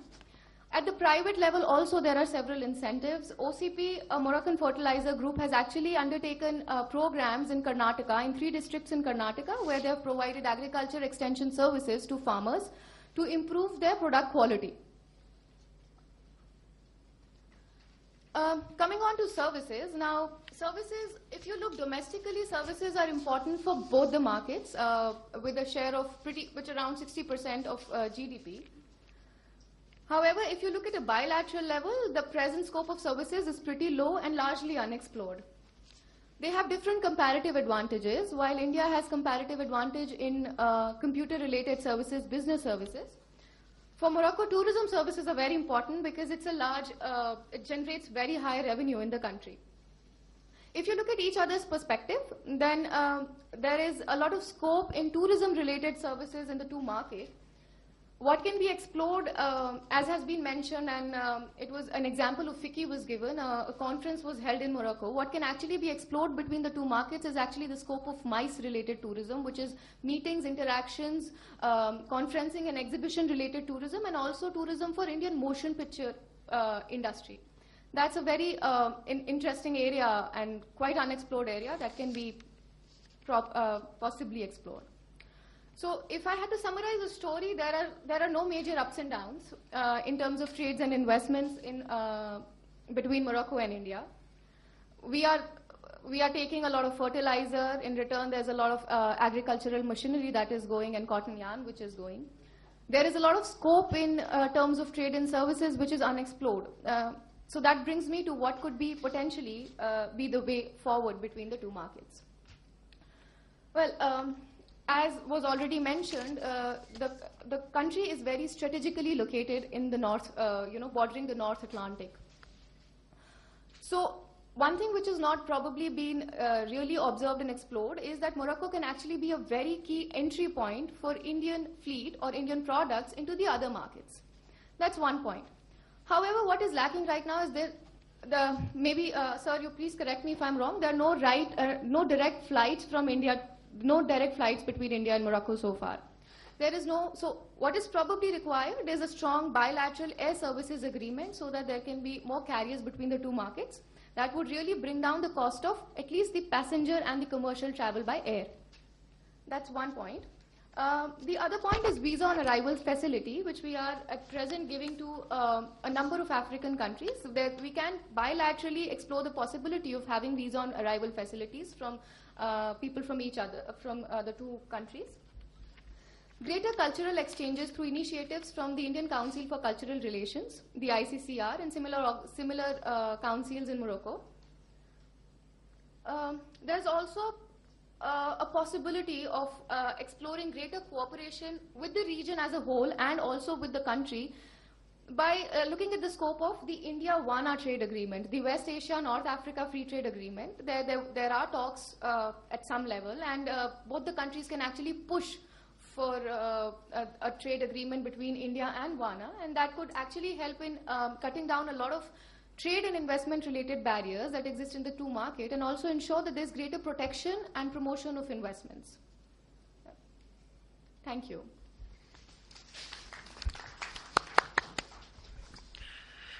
Thank you, Dr. Tanu Goel, first of all, for sticking to the time and a very comprehensive roundup of the bilateral relations in 15 minutes. You did it.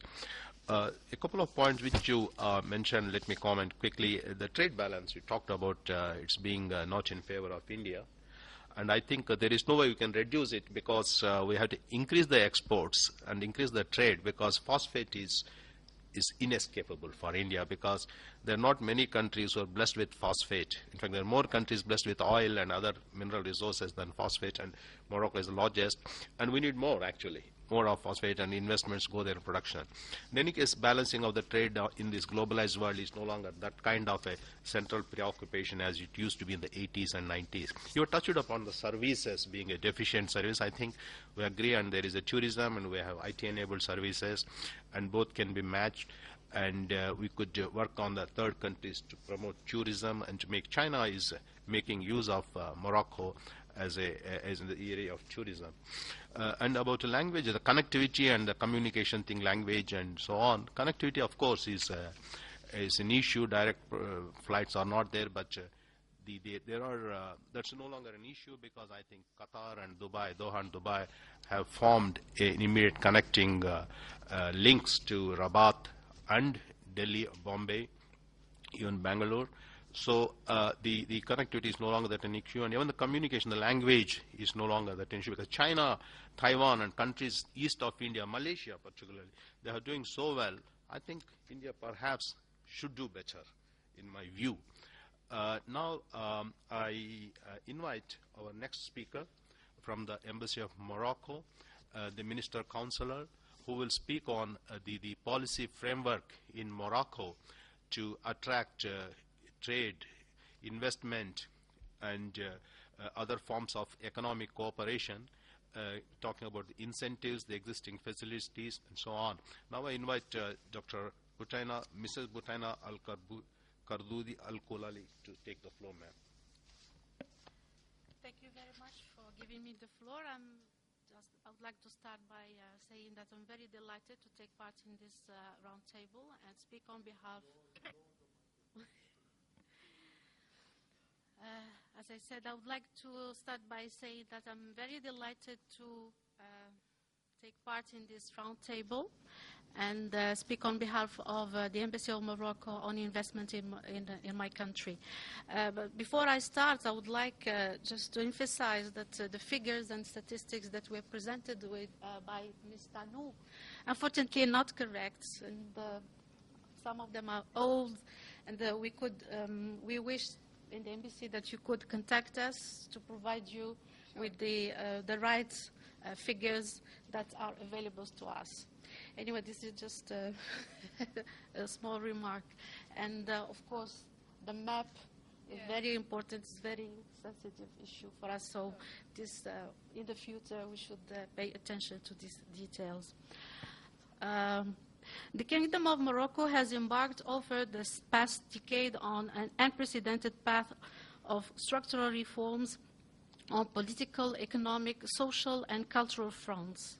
Conducted under the leadership of His Majesty the King, the overall goal of these reforms has been to establish a modern, open, democratic society and position the country as an attractive investment destination. To this effect, many courageous and remarkable initiatives and actions have been achieved and appreciated to their true value by the international community. Furthermore, located just 14 kilometers away from the European coast and at the crossroads of the main trade routes linking America, Africa, Europe, and the Middle East, Morocco has a market that is highly brimming with economic activities and opportunities, which makes many foreign companies around the world show keen interest to do business in Morocco. So, in addition to the strategic geographical location, what makes Morocco attractive to foreign investors? This is the question I will attempt to answer in this presentation.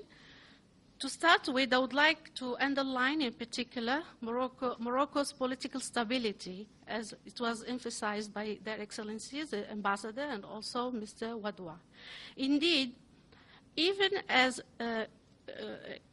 the political turmoil in the Arab world since 2010 has persisted and in some cases has worsened, Morocco has continued to experience a high degree of political stability, which draws its strength from both its political institutions and the wide and active participation in the civil society actors in the public life and decision-making.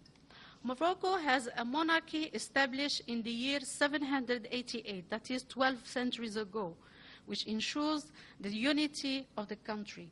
The reign of King Mohammed VI is marked by a desire to build a unified and modern democratic state which respects its traditions and its identity. Morocco has a bicameral parliamentary system, judicial branch independence of the other legislative and executive branches, a multi-party system. It has also on the ground over 85,000 associations and NGOs which undertake multidimensional actions. In July in 2011, in the wake of the revolutions of the Arab Spring, Morocco has adopted a new constitution by referendum that empowers the parliament, enlarges individual and collective liberties, strengthens human rights, and guarantees Moroccan plural identity. As far as a macroeconomic environment is concerned, despite a challenging international climate, Morocco has seen steady economic growth. Allow me here to give you some figures on Moroccan economy. GDP registered a growth rate of about 4.9% in 2013. According to the IMF, Morocco is expected to keep the same rate in 2015. Inflation is curbed to 0.9% on annual average during the last decade.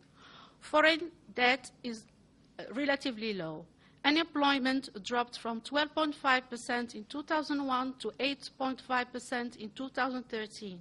FDI rose to almost $4 billion in 2013.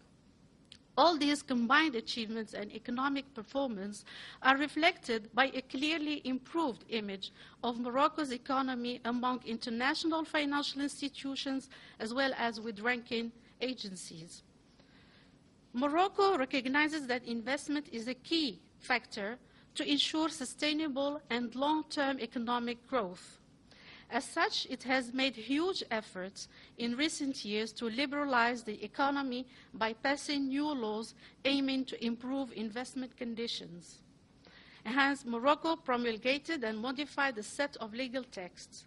These include, for example, the adoption of investment charter, the commercial code, the customs code, the labor code, the law on free pricing and competition, the regulation of the state's markets, and the law on protection of industrial and commercial property, the creation of the commercial courts, and the regional investment centers to accompany projects.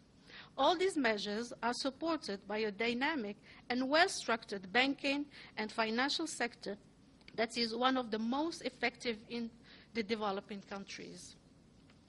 Morocco could never attract greater foreign investment without a gradual implementation of a package of ambitious sectoral plans and strategies which enabled our country to make tangible economic progress.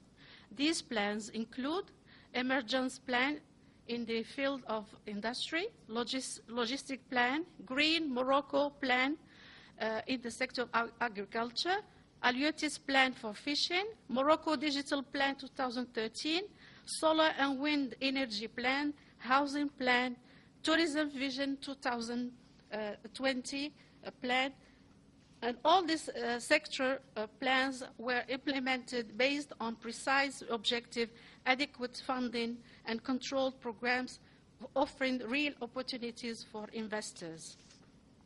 As to infrastructure, over the last decade, Morocco has undertaken large-scale programs aimed at modernizing its infrastructure and elevating them to international standards. It now enjoys world-class installations, roads, motorways, railways, ports, and airports, efficiently link all regions of the country and with the rest of the world. The major achievement in this area is Tanger Med port, which went into service in 2007. It is one of the largest ports in the Mediterranean and in Africa. It accommodates 3.5 million shipment containers, and by 2017 it is expected to more than double its capacity when its extension is complete. In the area of rail network, Morocco has also launched a project to install the first high-speed train in Africa. In addition, Morocco's telecom industry has rapidly grown, especially the mobile phone sector, and has largely met international standards. Morocco's 3 mobile network operators have obtained 4G licenses very recently. Concerning free trade agreements, Morocco's process of economic liberalization and efforts to make its economy part and parcel of the global economy has been consolidated in particular through the conclusion of several bilateral free trade agreements with its main trading partners, namely the European Union, EFTA countries, namely Iceland, Norway, Switzerland, Liechtenstein, members of Arab League, Turkey, Tunisia, Jordan, and Egypt, as part of Agadir Agreement, and the United States in 2005. Trade agreement with the West African Economic and Monetary Union should shortly come into force. Those agreements make Morocco one of the world's most important free trade network areas. Their main aim is to transform Morocco into an attractive platform for foreign investment and a global gateway for exporting products free of duties towards a market of 55 countries, representing over 1 billion consumers and 60% of global GDP. Furthermore, with a population of 34 million inhabitants, according to 2014 census, Morocco boasts a young and dynamic workforce of 12 million people. 70% of Moroccans are aged under 34 years. Morocco has also undertaken an efficient reform of the educational and training system to meet the requirements and expectations of a market in search of more and more skills. And the turbulence elsewhere in North Africa, FDI in Morocco hit a new record in 2013, growing by 25% to reach $4 billion, becoming hence the recipient of the largest amount of FDI in the Maghreb region and among the top countries in the African continent. As regards Indian investment, many Indian conglomerates are operating in Morocco, such as Birla, Aditya, Bharat Heavy Electrical, Bharat Earth Mover. Tata Group has also a strong presence in Morocco with its various companies operating in the kingdom. India, Aditya Birla Group and the Tata Chemicals have an equal joint venture with the state-run company of Morocco, the OCP, at Jorvlasfar in south of Casablanca to produce phosphoric acid, nearly all of which is exported to India. The Tata Motor is already working on the construction of buses in partnership with Morocco in Casablanca. The information technology company, Tata Consultancy Services, has signed a memorandum of understanding with Morocco to establish an offshore delivery center and a project to impart national training and e-governance. Jubilant Bhartia Group plans to invest in the phosphate sector in partnership with OCP. Ranbaxy Laboratories Ltd, India's top drug maker, launched in 2012 a production unit in Casablanca with the medium-term project to distribute its generic medicine to all North African pharmaceutical markets. Numerous other Indian investments are implemented in the mining exploitation sectors, namely zinc, lead, gold, and silver. Given the bright prospect of relations with India, Morocco ambitions to deepen and expand this cooperation beyond trade and supply of phosphate by establishing innovative partnerships and paving the way for new investments in areas such as auto industry, pharmaceutical products, agriculture, renewable energy, tourism, and IT. The ultimate goal will be to raise the level of bilateral relations to a comprehensive strategic partnership which meets the aspirations of the two countries bound together by a long-standing friendship and common interests. Finally, I would like to conclude by saying we're not here today to tell you that all is fine and perfect with Morocco. Morocco has gone a long way to promote its economy. There are still things to be done, and we will do them. We're here to tell you that Morocco is advancing surely, developing profoundly, and modernizing irreversibly. Thank you very much for your attention.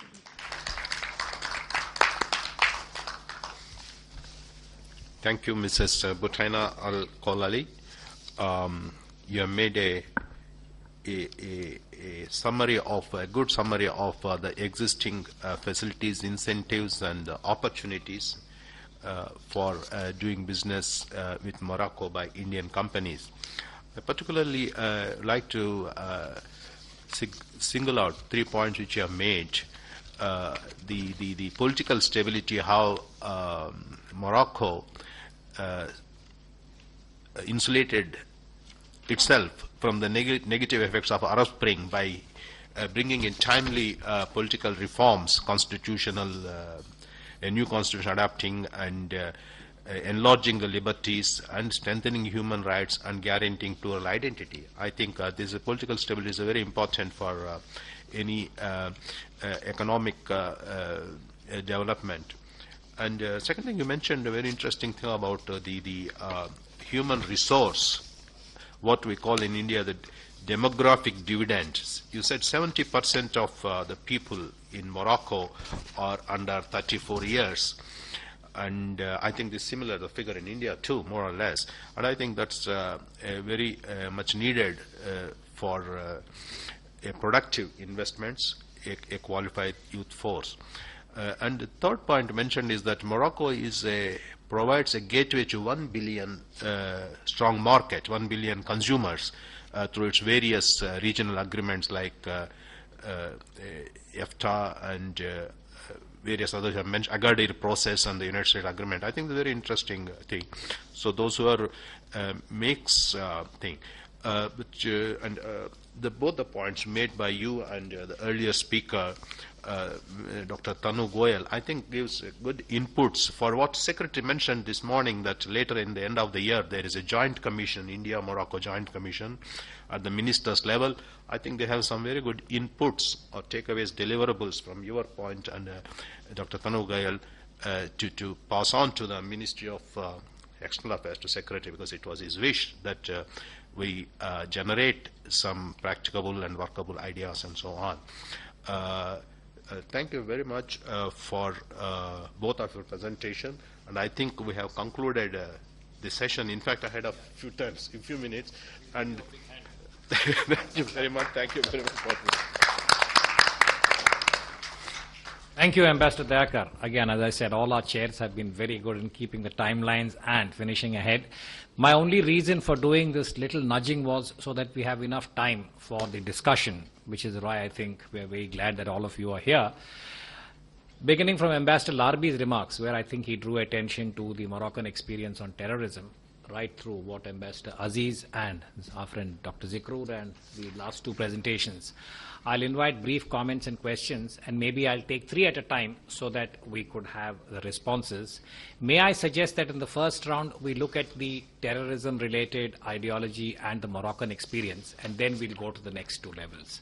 I already have names. I think this is the interesting part of cyber technology. I've got 3 SMSs with names of people who'd like to make a comment. So let me recognize Admiral Sinha first, and then Ata Hasnain, and then I'll come back. Shekhar, you can go first.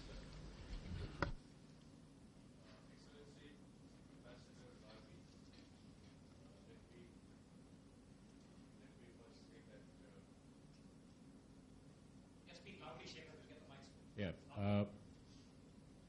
Ambassador, you spoke very well and very exhaustively on the these things which are happening in Morocco and where are the areas of interest and cooperation between the 2 countries, and I guess that was the theme. But it intrigues me that there is nothing about the maritime security, though you did mention about a bit about terrorism. Because if you see that you are one of the very few nations which is awash by two seas, one is the Mediterranean and one the Atlantic, and very strategically located. One would like to believe that as your trade increases, though there is no doubt that Morocco is one of the most stable countries in the Arab world, fair amount of European influence because of the neighborhood, but you know, these days the terror doesn't have to be land based. It comes through all the routes. It comes through sea, and it's next door, just on the northern side of Mediterranean.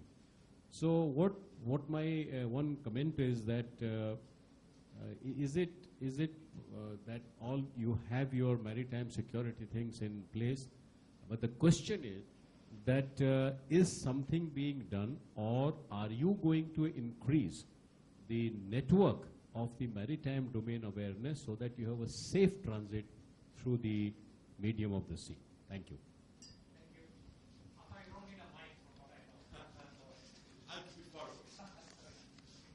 Thank you very much. So first of all, it's been an outstanding session, very, very educative. My comments are in general to everyone, but my queries are to the two excellent speakers on the Islamic schools of ideology. That's Mr. Aziz and Dr. Iman. My first observation, which I'd like to bring up, I try to study this from an angle of security. And I have an observation about one state very far away from Morocco, very far away from West Asia, where most people would not really be concerned with, and this is the state of Singapore. Now let me just outline to you an example of how Singapore perceived its security in the wake of 9/11. When 9/11 happened, Singapore realized that it had a 15% Muslim population, and that neighboring Malaysia and neighboring Indonesia, the effects of terrorism could very well flow to them. Extremism, radicalism. And that the terrorists worldwide were looking for high-profile targets. 9/11 had occurred. The next could be Dubai, it could be Hong Kong, it could be Singapore. So they went very avidly into this whole thing and realized that there was a necessity to be proactive and ensure that counter-radicalization, rather than de-radicalization, counter-radicalization is ensured. The areas which they selected in the state of Singapore were the state prisons, various schools, colleges and universities, and most importantly, the labor camps. Why I'm telling you the labor camps in particular? Because half the radicalism which flows out into South Asia comes from the labor camps of UAE, where, as you're aware, you've got 2.5 million people living. It is the flow of radicalism from Afghanistan, Pakistan, which flows there, and from there into the Indian Muslim mind, and that is how it flows here. This is an aspect which should always worry us. And we are looking at this example of Singapore. I think it's an outstanding example. I've gone and met the security practitioners of the state of Singapore, and I was highly impressed in the manner that they were doing it. Now, you are aware that I have been following this counter-radicalization and de-radicalization program in Kashmir very largely. Kashmir is an area which has been hit by radicalization in a very big way. Are you aware who is behind it? You are aware from West Asia where the money is coming there? Let me tell you that my concern and my request to you to comment on that particularly is the aspect that why is the Wahhabi school of ideology being so dynamic about its spread into a place like Kashmir? Today there are 800 mosques which have got allegiance to the Ahle Hadith. And most of the events, the Friday sermons, everyday prayers are all about radical thought, anti-Shiaism, anti-all other sects. There is no question of Hanafi coming anywhere nearby, or anything like Maliki coming anywhere nearby. Why can't we take an example from Morocco? And why can't the clergy in India be proactively engaged to ensure this? Like it's happened in Singapore, where it started with 4 members of the clergy, and today they have 75 members of the clergy who are engaged in this activity of counter-radicalization. If we don't wake up to this in Kashmir, I can assure you, You don't require militants. You don't require militants to ensure that Kashmir, that movement in Kashmir continues in the manner in which it is continuing at the moment. Thank you. I'll just introduce one other question which was raised, a little while ago by one of our participants. Ambassador Larbi spoke about as many as 130 cells being neutralized in the course of the last few years. So perhaps he could also shed light on the identity of these particular sleepers or the groups they were affiliated to, and also what is the current assessment of the Moroccan representation in the IS? Do you have anything that you can share? So maybe you can take these three together, Ambassador, and then we'll come back. Madam, just switch off your mic, Bhuthania. Oh. Thank you. Thank you, Uday. Well, I am going to try to answer these three questions. First of all, as I told you in the beginning, I am not an expert in counterterrorism and not an expert in Islamic movements and ideology. But as a Moroccan citizen and as a Muslim, liberal one, I assure you that, first of all, the link between Islam and terrorism, it's not, how to say it, it's not a real link. There is nothing to do with the real Islam and terrorism. Terrorism, there are the roots of terrorism coming from geopolitical problems. Professor Zikrur Rahman talked about that in Afghanistan, what the President Reagan said before. And the roots, it's also ignorance and poverty. And for sure, when you have ignorance, poverty, you have the bed to preach any radicalism. As you have said, in some mosques, they preach radicalism, for sure. When I have heard today, I read one thing I was really, I told, who said that? It's not Islam. One mufti from the Gulf, this morning, it was in the newspapers, said, it's normal that a man, when he is very hungry, and he doesn't find anything to eat, he can eat the body of his own wife. Just believe that.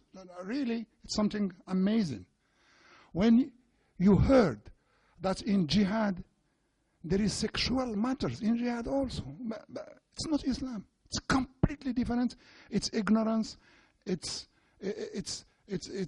think it's ideological matters far away from Islam. About Morocco, hopefully we have the Malikite, the Malikite right, and it's more moderate, more liberal. It's not so how to say it, so orthodox, and not so rigid. And as we have, as Ambassador Aziz said, in Morocco, we have the dynasty. The actual dynasty of Morocco, who is there in Morocco more than 400 years. The kings are descendants from the Prophet, and they have the original title of the commanders of faithful. When you have a commander of faithful, nobody is going to talk about Islam, etc. He's the right one. He's a descendant from the Prophet, and he's giving the guides how to deal with Islam.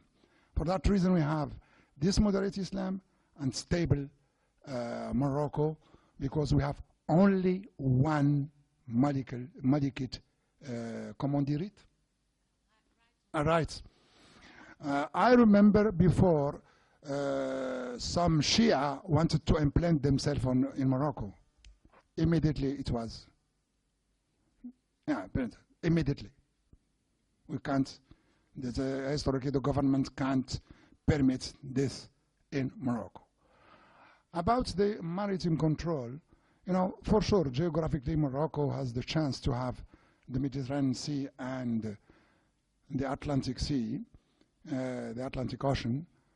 Yes, we have our own security armament, and we have our Navy who is present in both sides, and hopefully we have a police who is doing very good his job.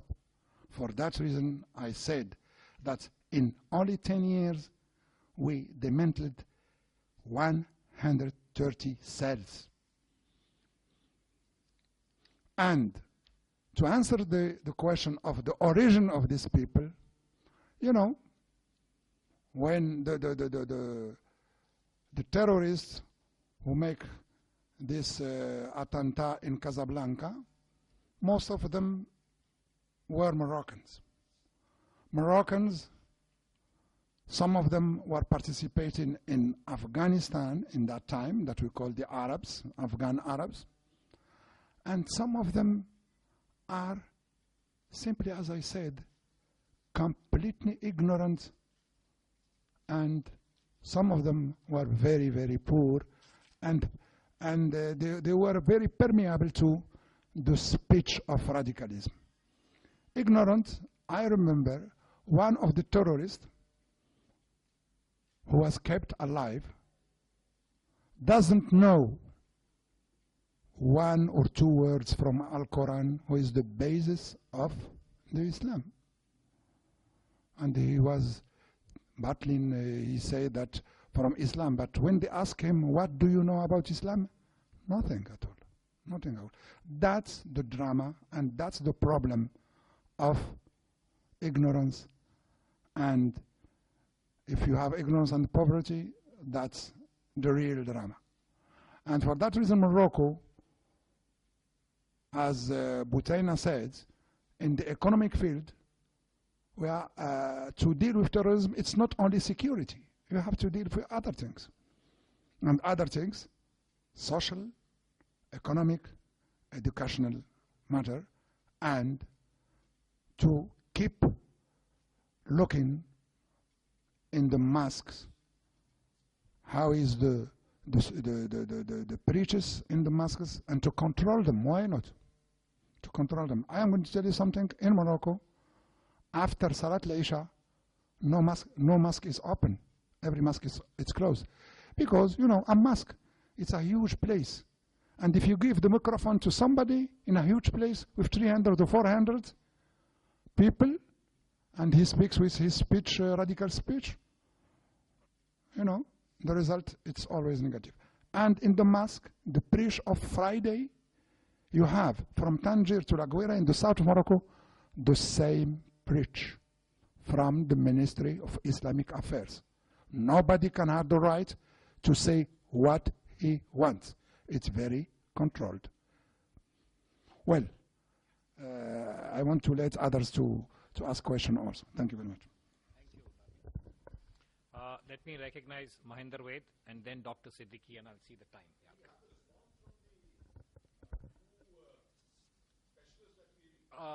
Slight time constraint. I'll take some questions, and then maybe we can even do it over tea. Mahinder, short questions, and then...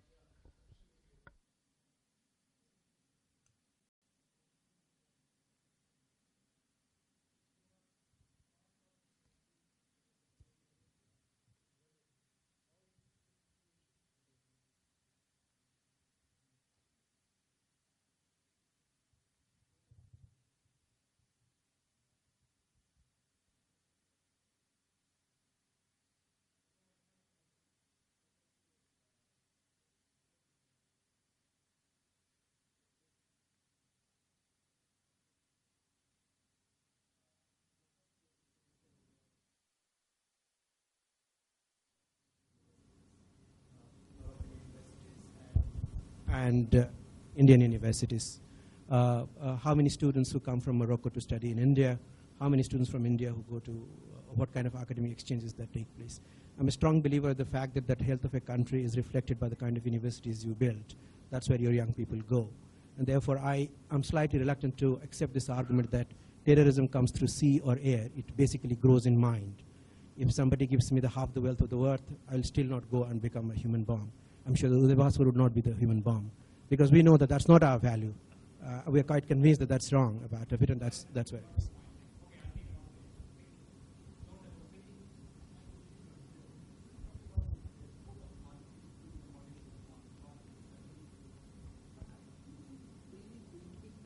Mechanism to do with the radical thought, because we don't know what is the school of thought which will coming from Europe, from Belgium, from New Zealand, from UK, from France. As far as this Maliki school of thought is concerned, already we have Yaman, the Zaidi, they are quite liberal. This Shafi, they are quite liberal. I think things have gone much beyond these schools. I think there's a completely civilizational march to change the entire world order. In that way, I think this school, how this school can influence the radical, that is, I think this seems to be quite unpractical. I want you to comment. Okay, just 1 second. I'll request Ambassador Larbi to respond to Mahinder and this, and then you can come in after that. Quick responses, please. Well, very quick. Listen, for sure Morocco is participating to this coalition and with Arab Saudi and Saudi Arabia and other countries, because it was simply the president, the legitimate government of Yemen asked for help. That's all. And we are here to help. And other thing that we have security agreements between Morocco and some Gulf countries. And this such agreement, when anyone is attacked or afraid to be attacked, we are here to help also. That's my answer about this. About the students, yes. Well, there are few students Moroccan here and few students, Indian students in Morocco, yeah. Perhaps I think the barrier was the language, because the university in Morocco, it's in French and Arabic, and here is in English. And well, the difficulties also is the distance also, because the Moroccans, the students, when they go immediately to Spain or France, it's more, it's not so far than Morocco, and in some Arab countries like Tunisia, for example. From the day I came to here, well, I am trying with the Indian authorities to consolidate and to promote this sector and to see how we can deal to increase the number of students Indian in Morocco and Moroccan in India. And Morocco last year gave, well, it's not a lot, but gave 8 scholarships to anyone, any Indian who wants to study in the University of Morocco. Well, I'm going to tell you something. Nobody present the candidature. Well, what we can do. Yeah. And, well, we are trying. And it's, as Mrs. Butaina said, well, there is a lot of things to do, and we are going to do it. Well, slowly with the help of the Indian authorities. It's very important, this sector. Yes, I agree with you. Thank you. Thank you, sir. Would you like to respond to your...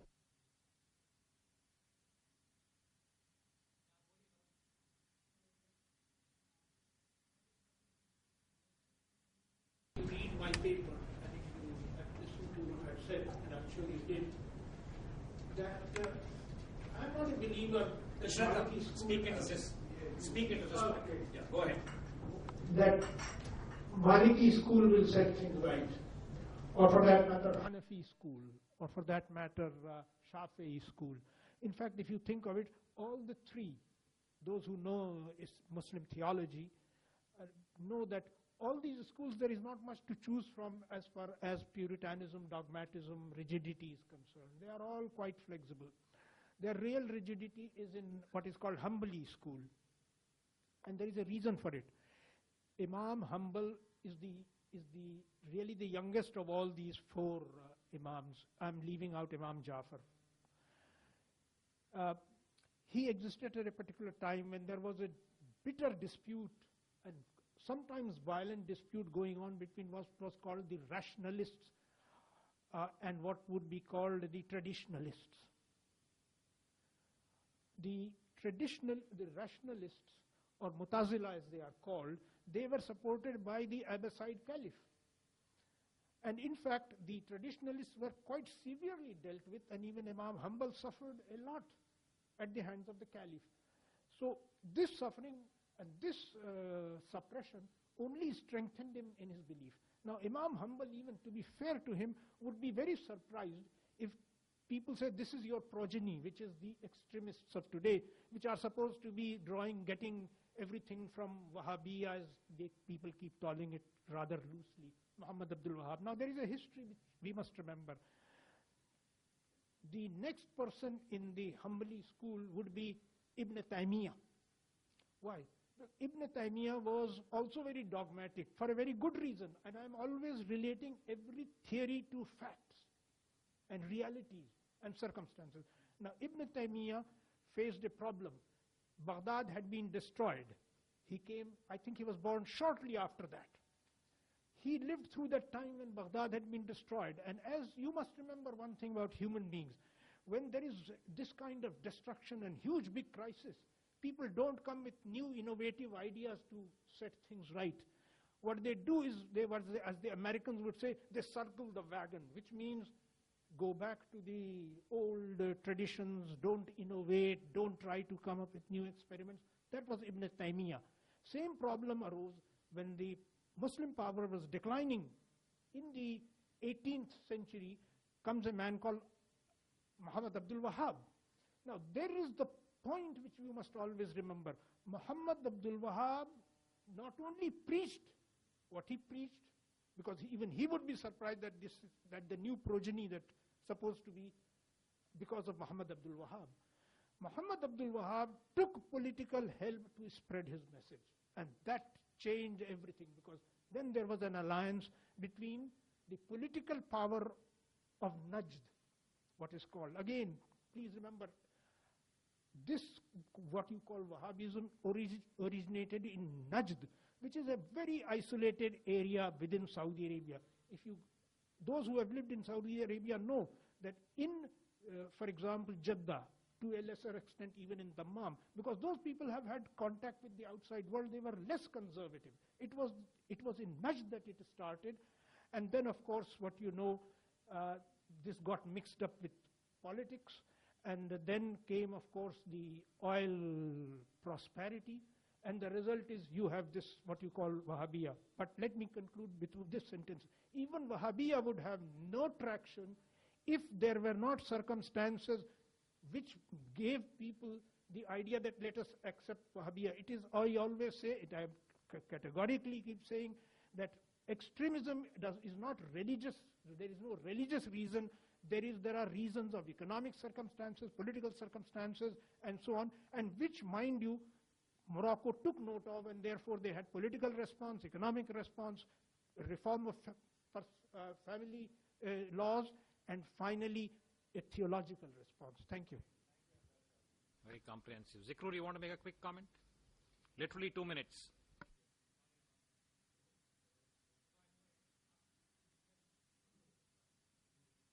Talk about, look, 9/11 I don't think had anything to do with, you have talked very loosely about Muslims.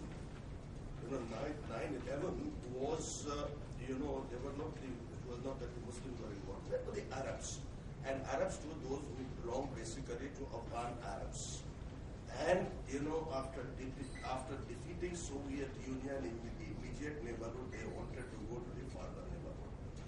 What all the actions that Singapore would have taken, as you have stated about the labor camp, and you have also indicated like what is happening in Abu Dhabi and Dubai. I don't think that Abu Dhabi and Dubai, there are any Arab in those labor camps, or there are.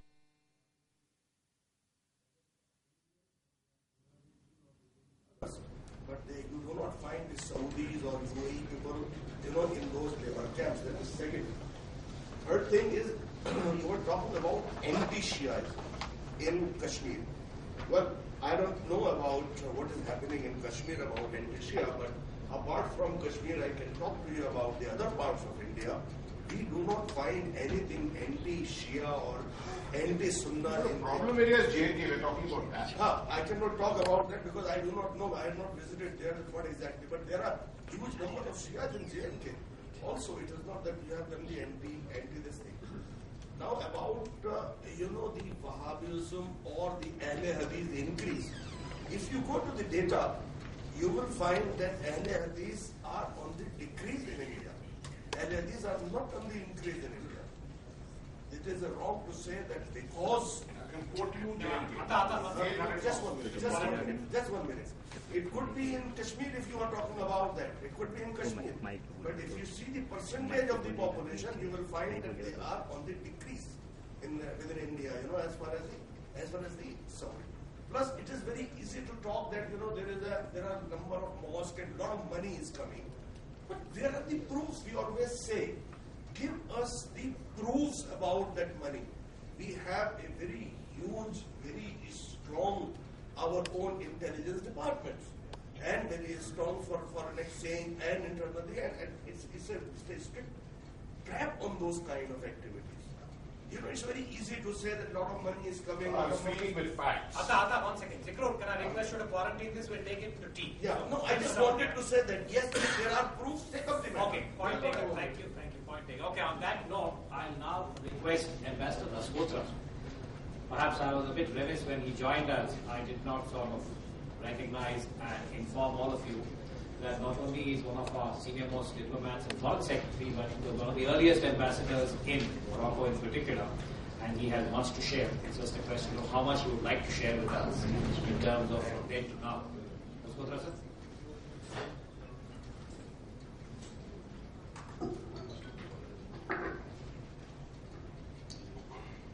I have your permission, Mr. Ambassador, to say something. Thank you. Insofar as the subjects of discussion today are concerned, schools of Islam in Morocco, Tunisia, the Arab world, and so. In my 2 years in Morocco and subsequently in my very close cooperation for 5 years with Moroccan delegates in the United Nations from 1958 to 1962. And subsequently my contacts as Foreign Secretary with Morocco and so on and so forth. I have known only one school of Islam in Morocco. Liberal, modernistic, modern-oriented, thoroughly tolerant. Aberrational cases are there. Even in India, we have some people, who are reported to have gone to Syria, fighting there.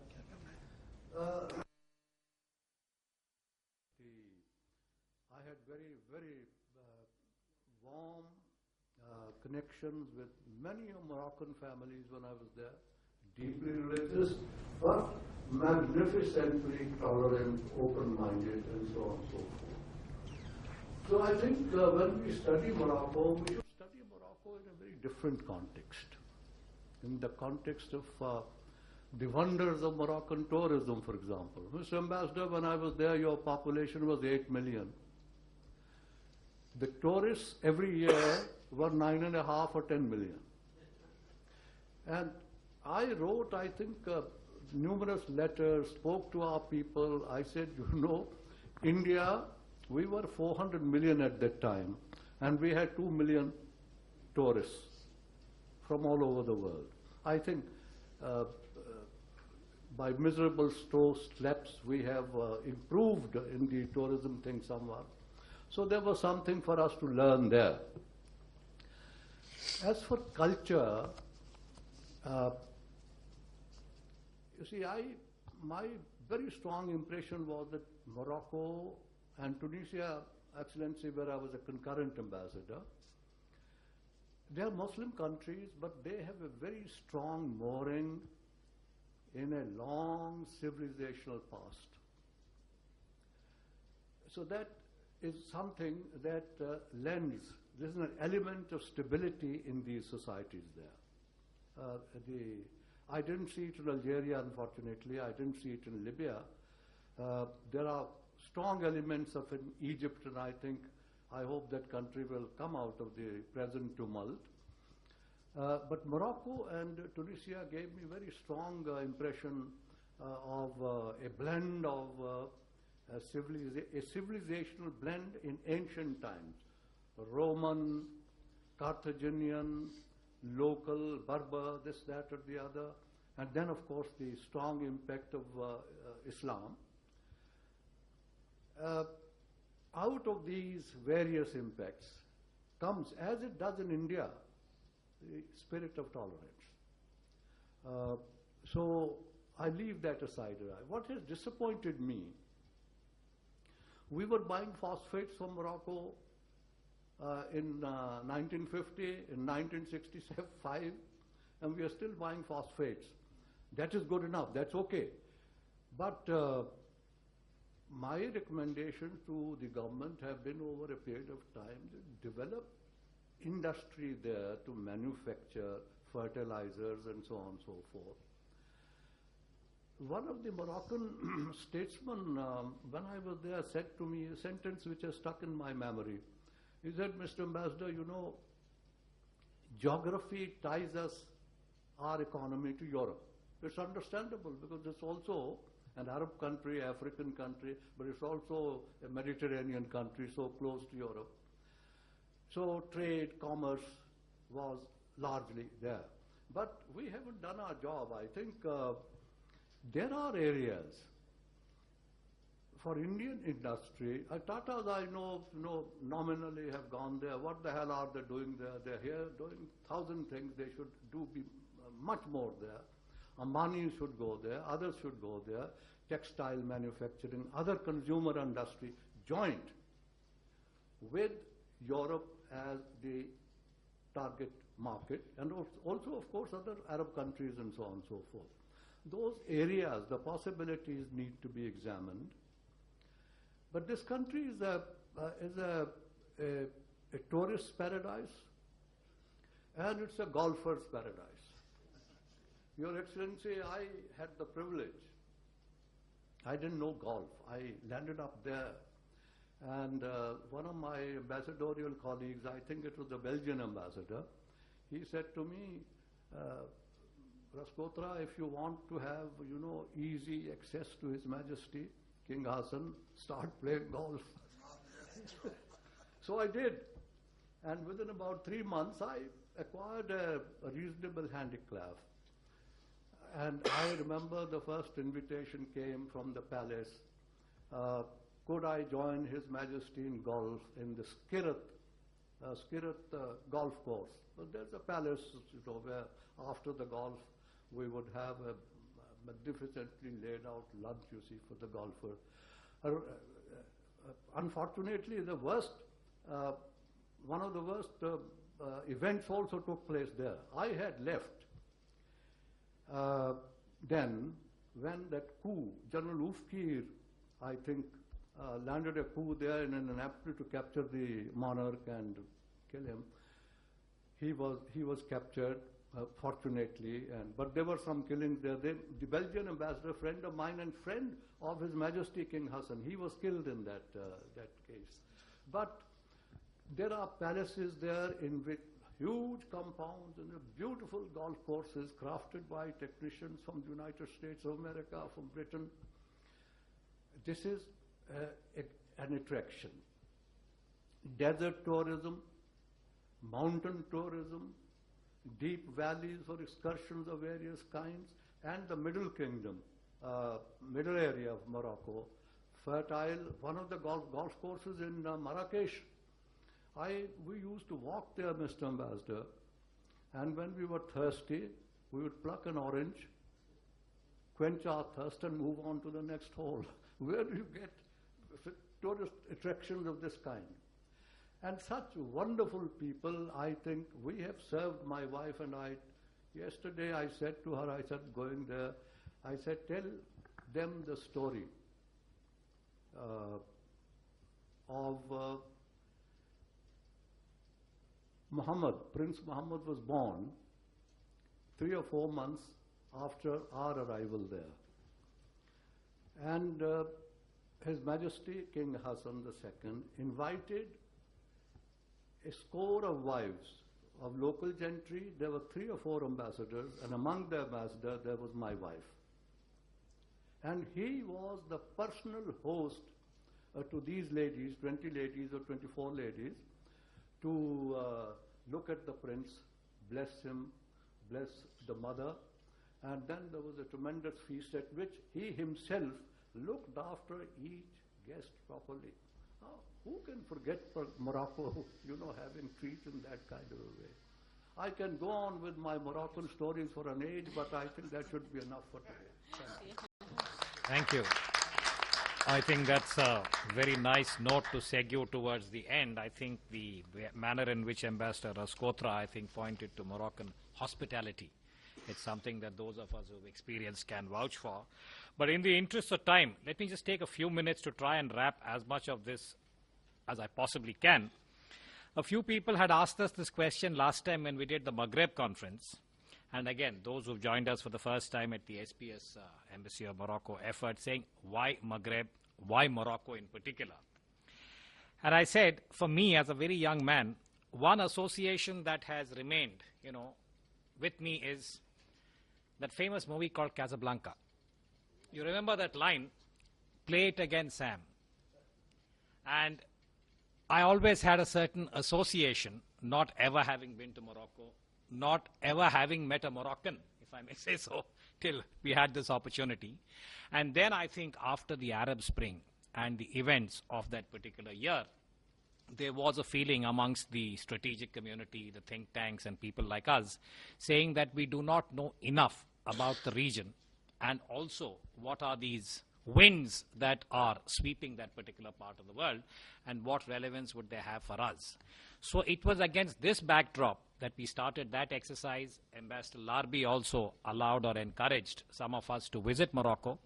And I had occasion to go to Rabat and speak at the university, where I met a number of people. I was in Rabat, I was in Casablanca. And when I came back, and I think I shared this with many other people, saying that there was a sense to me that Morocco is addressing the same kind of challenges that we have in a fairly determined and multi-pronged way.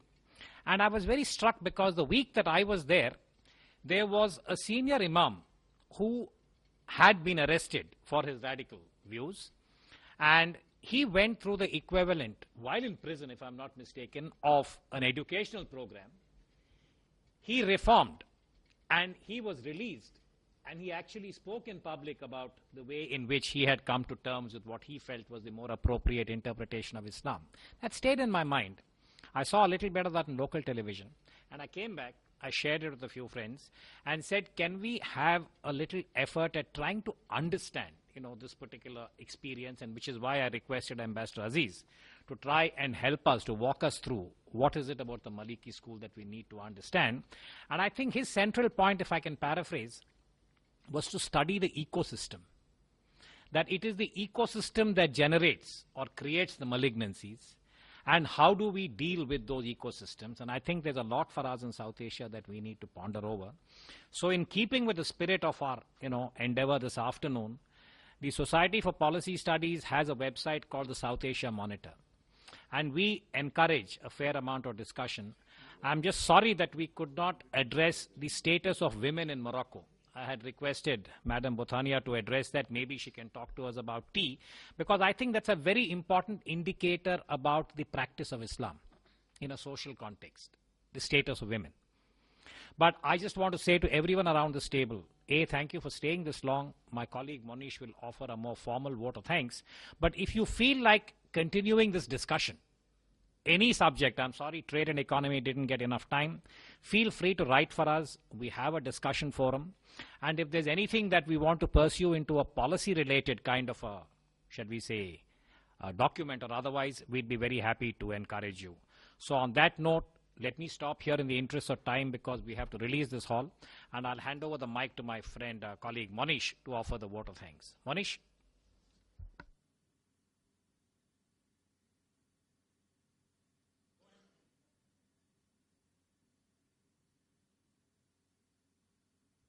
Had a very detailed and interesting and a fascinating discussion. And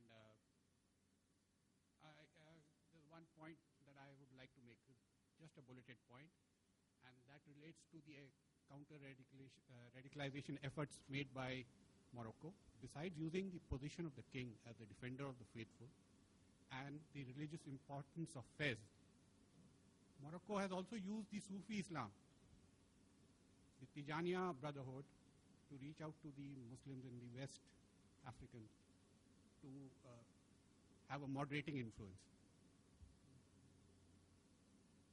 And the second thing I would like to say is Tunisia has stolen the limelight as a success story of the Arab Spring. But if you see Morocco has undergone the same transition. It has devolved the political power to the slightly more non-elites in a more, let's say, enduring and a less disruptive manner.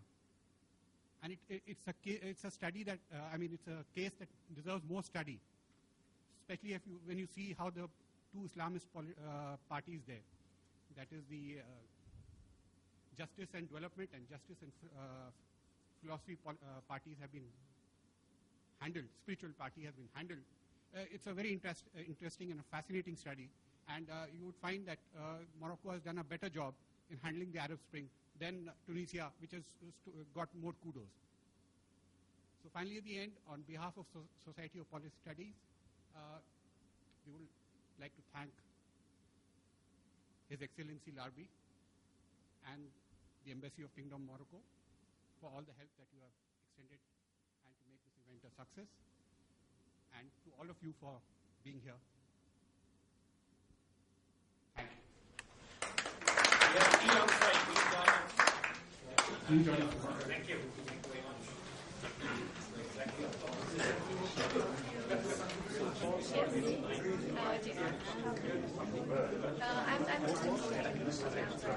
But I guess it's feedback, right? Yes. There must be something I don't know. Basically, they have actually colored it the same color. There's some pattern which is actually. No, it's good. I'm glad that we also got all the senior people to come.